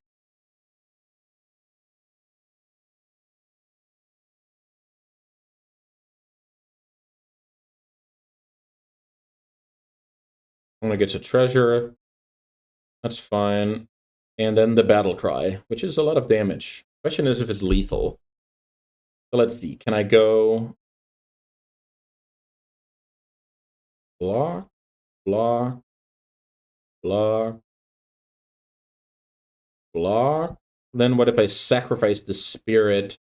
I get rid of hero. I get rid of Magda. I take 6. I think that's what I'm gonna do.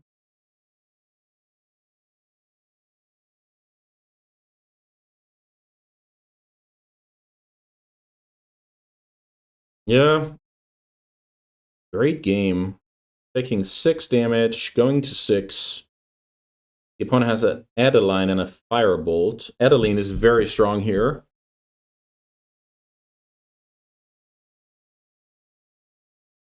Let's see if we can draw something awesome here. I'm at 6 life. Woo-hoo-hoo! Baby!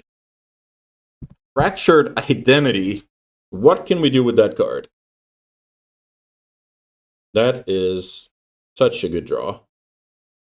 Fractured Identity on Adeline.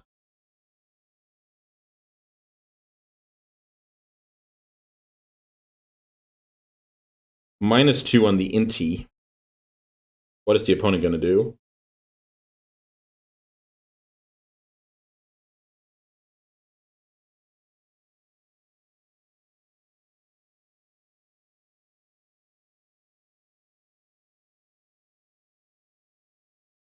Fractured. I have to be a bit careful with the wedding announcement when it comes to drawing cards. I like bolstering my life total here. Let's get rid of the Inti. I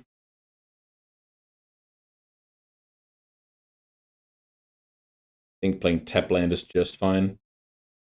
Maybe fly in. Fly in for 4. Seems reasonable. I get a 1/1. That's also attacking, so the opponent takes 5.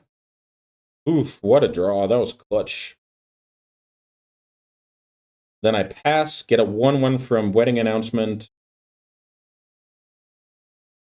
Yeah. Now the opponent really need an insane card.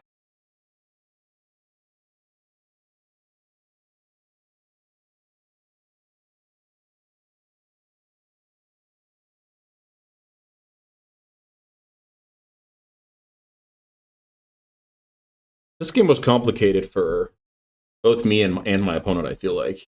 We both made some small suboptimal plays, I would say. Path to Exile. Okay, that's cool. So, pathing that so the game doesn't end. More magic for everyone. I guess the game does end very soon. Yeah. The opponent didn't have any way out here. Wow. So I was able to stem the bleeding against Bowmaster with Inti. That was a lot of value, and it was very annoying against my plan. Okay. We take that up a game. Is it worth it against Mardu mid-range / aggro to go controlling? And what would that mean? It would mean adding the Wraths. I don't think Thalia is very good, especially against Bowmasters. So that's like a quote-unquote free card to cut. But the thing is, all of the other cards are kind of reasonable. So let's see. If I'm going to go for that plan, I'm going to take out those cards and add, like, triple sweeper, maybe a land, actually.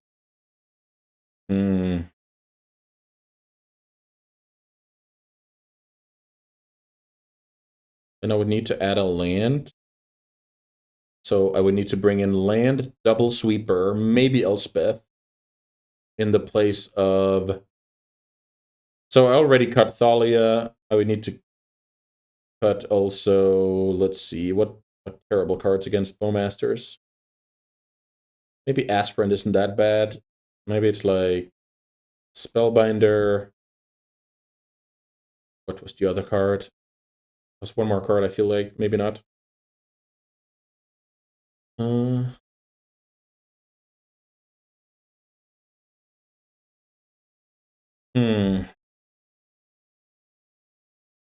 want to go control. I can try. I think it's reasonable to think about at least. But I need to cut one more card.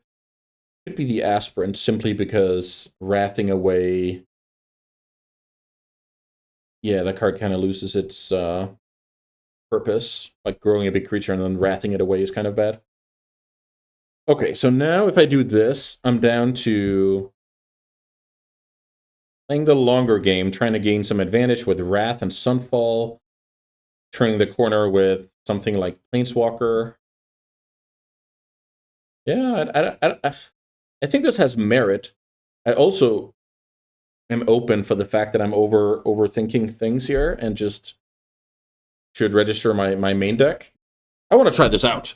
It's too tempting to play against a creature deck, have double sweeper in the sideboard, and then try and sculpt the game plan around it. Too tempting.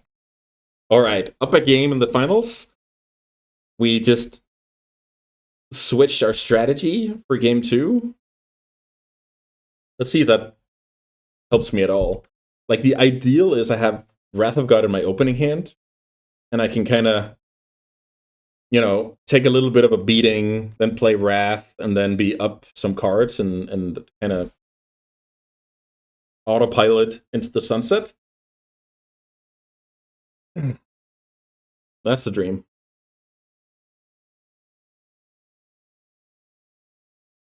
The opponent's considering putting me on the play. The opponent's making coffee. The opponent's answering the door. Bunch of options here. Let's see. Okay, so we have a Sunfall in our opener. We can play a Clamp. We can play a creature. Okay, I like this. So we basically have to ask ourselves, is it better to have Sunfall in the opener than, what do I know, whatever creature I cut? Mana Crypt. Okay. Turn 1, 3/1.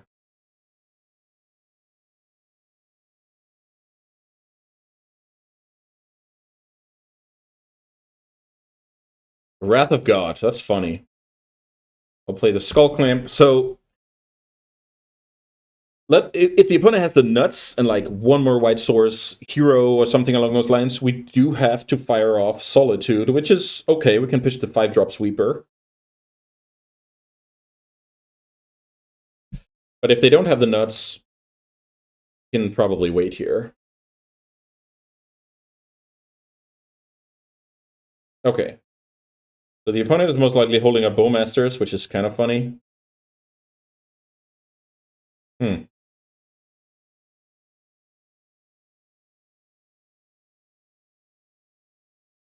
I'll still equip here.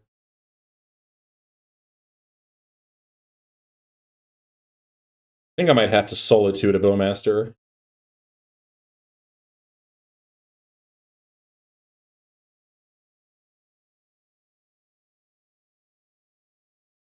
Don't want to take a bunch of damage here.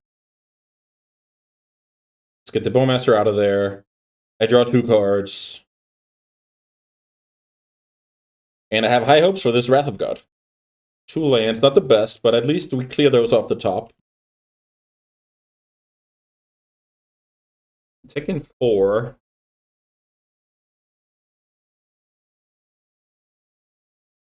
The sad thing is I probably have to play that Blade Splicer. That is actually super sad. Take 4, go to 13. One and passes a turn. Okay, Thraben. I like that draw a lot better. Let's play Thraben. I like equipping.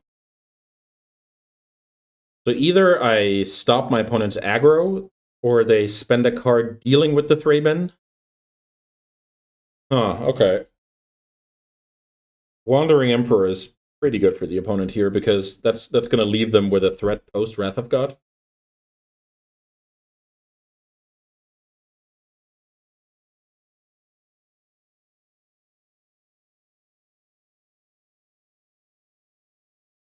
Okay. Yeah, it's super sad that the opponent had a Planeswalker there. But I'm still going to Wrath away a bunch of guys here. I'm going to take 3 more damage. Draw cards. There's my own Emperor. Okay, I mean, we definitely have a game here.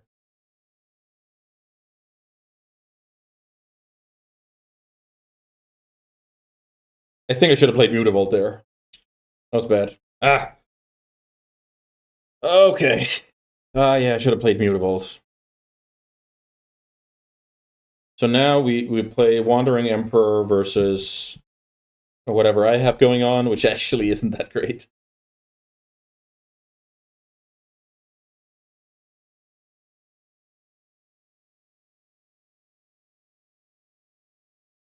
Cracking a clue. Remember, the opponent does play red cards. Okay, that's a red land for next turn. Yeah, so just imagine. Maybe it wouldn't have been enough. But yeah, playing out Mutavault is better. For numerous reasons.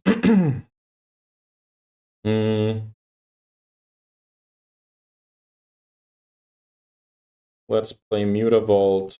Let's play Blade Splicer. Let's play Glimmerlens.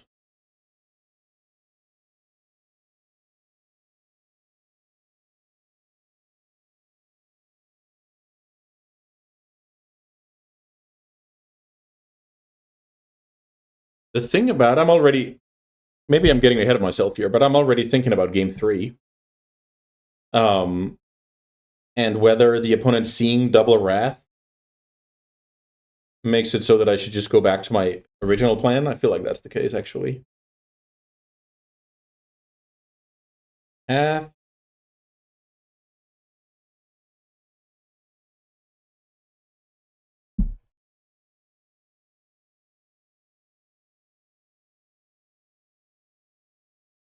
Othari, great card. I do have an answer for that card, which is kind of awesome.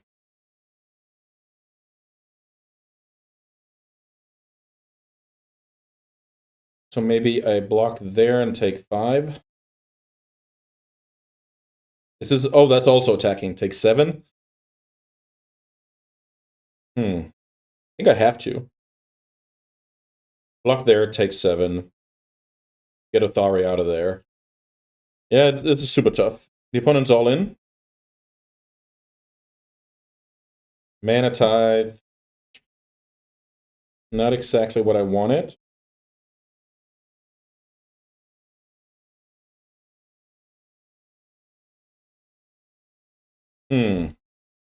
Let's think about this before I tap all my blue mana. Do I have a shot this game? If I play Emperor, get rid of Othari, the opponent untaps. The opponent's kind of, they can keep the pressure on here. Maybe I'm in desperation mode and I need the time walk. I don't think that's a I don't think that's a terrible way to play. Okay, I'll shoot for the stars. Let's try and hit the time walk.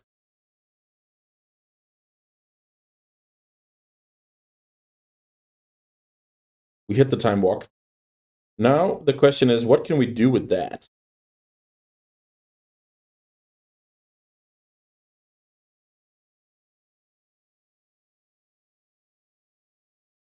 We hit the time walk. So we're gonna have to play that card. Maybe the play is go.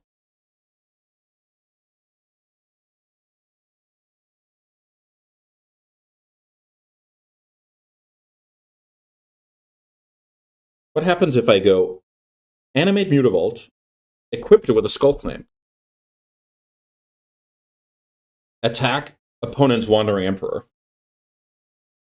If the opponent blocks, I draw 2 cards, I play Time Walk. So that means I'll have to use 4 mana next turn, which is pretty annoying. Let's say I go Emperor now, Emperor Time Walk, kill Othari, go to 5, play Time Walk. Next turn, I can do the Mutavault thing. And I have more mana to work with, I have a clue.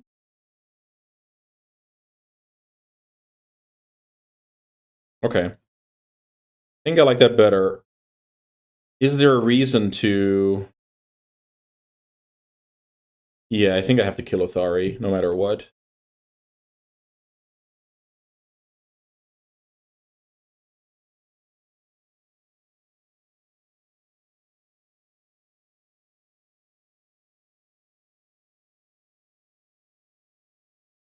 Okay. So... The thing is, the Lion Sash is... Yes! Nice draw. Okay. Now I have a few options, I guess. And now I can get rid of my opponent's Wandering Emperor, which is huge. Let's see.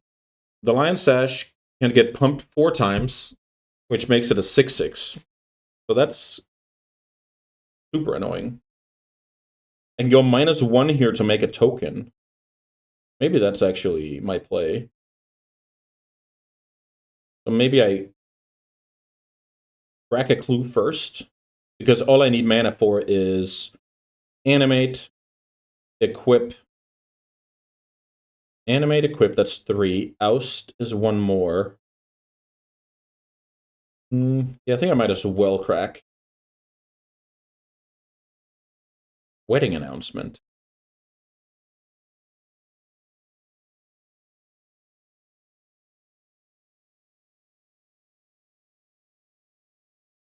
Let's get rid of that.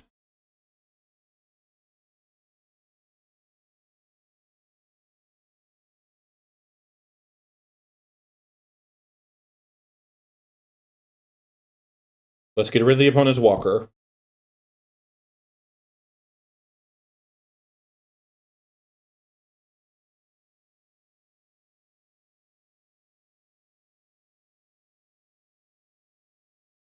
Let's get rid of our own walker, even though I don't like it.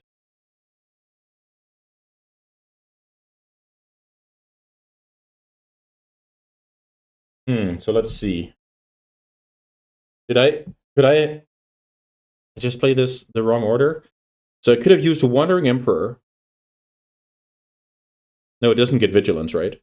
No, it doesn't get Vigilance. I feel like I had to do this. Do I hold up Mana Tithe? Or do I equip my Samurai token that's going to chump block anyway?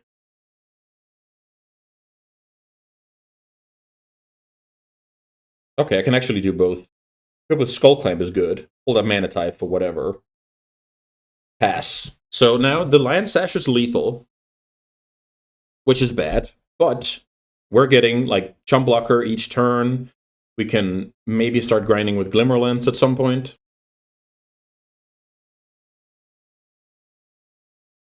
Yes. Esper Sentinel resolves. Is the opponent gonna attack and fill my hand here?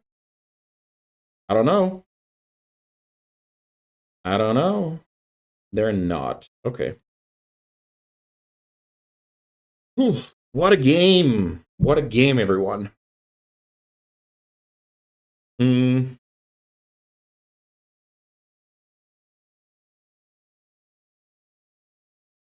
So what happens if I attack here? It's basically the same, right? They could have forced that last turn, but they didn't. So let's just attack with Samurai here.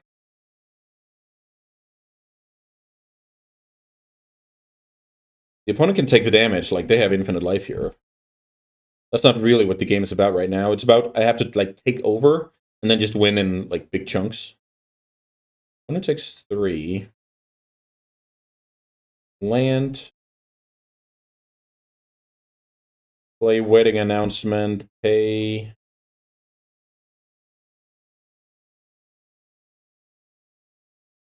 Guess I equip the lens? If I equip the lens, and I need to reanimate Mutavault. It's probably fine. Now I'm going to get a 1/1 each turn, so now the clock is kind of ticking on the opponent in the way that now I have like Skullclamp fodder, infinite mana. They know I have, what's it called? Fracture Identity in the deck.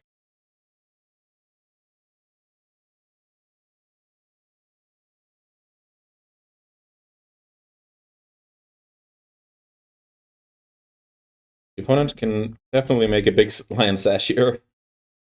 Lost the flip. They can take it at this point. So I'm losing to stuff like Inti.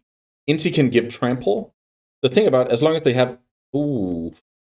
So just imagine the opponent plays out a land here. What if they draw Inti? Then they don't have anything to discard. Or Inti to give the Trample. So that actually gives me a little bit of breathing room, but I still have to worry about Inti. The opponent doesn't want to attack. I draw Novice Inspector. Okay, so basically what I can do now is attack with both, which means I'll suicide attack the token. I don't think that's good. Let's just attack the Samurai.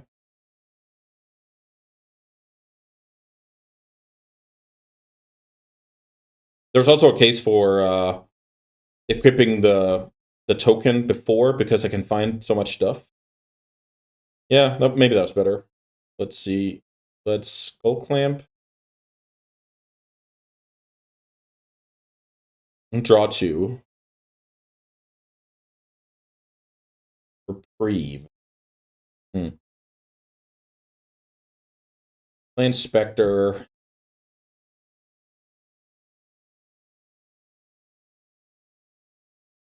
Let's crack the clue. Selfless Spirit is a good one. Let's play the Spirit.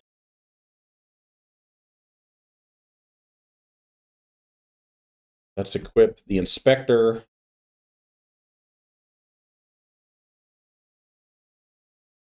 I'm holding up 3 mana. This is fine. I get a 1/1. Then next turn I get my Anthem. I have 3 mana up, so I can go Reprieve and pay for the Sentinel. 13 cards in deck. I basically need to beat my opponent with the remainder of my deck, but that's always the case, I guess.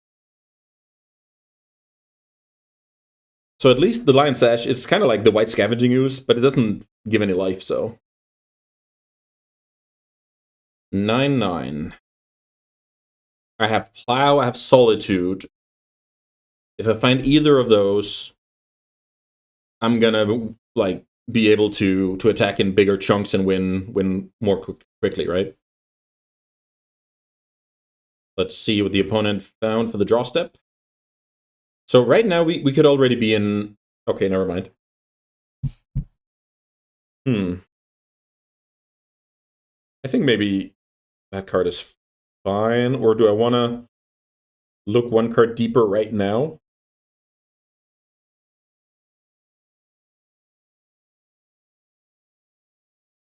Okay.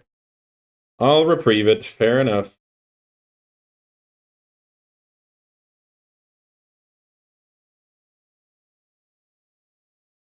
Back to hand. I draw a Plow. Okay.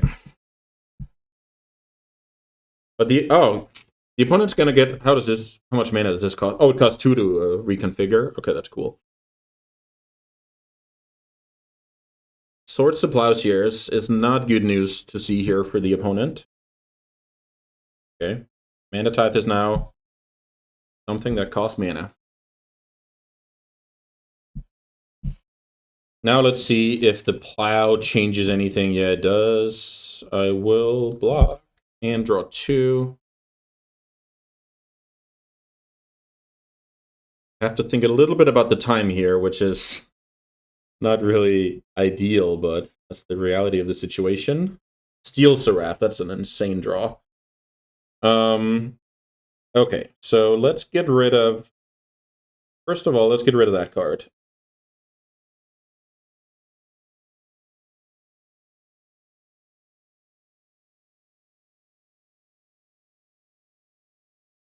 Yes. A1, yes. That card is gone. Great. Play land. Let's play Steel Seraph. Let's check in on the abilities. Lifelink. That's gonna be a good one. Oh, okay. The opponent didn't. The opponent has seen enough. Wow, that was so grindy.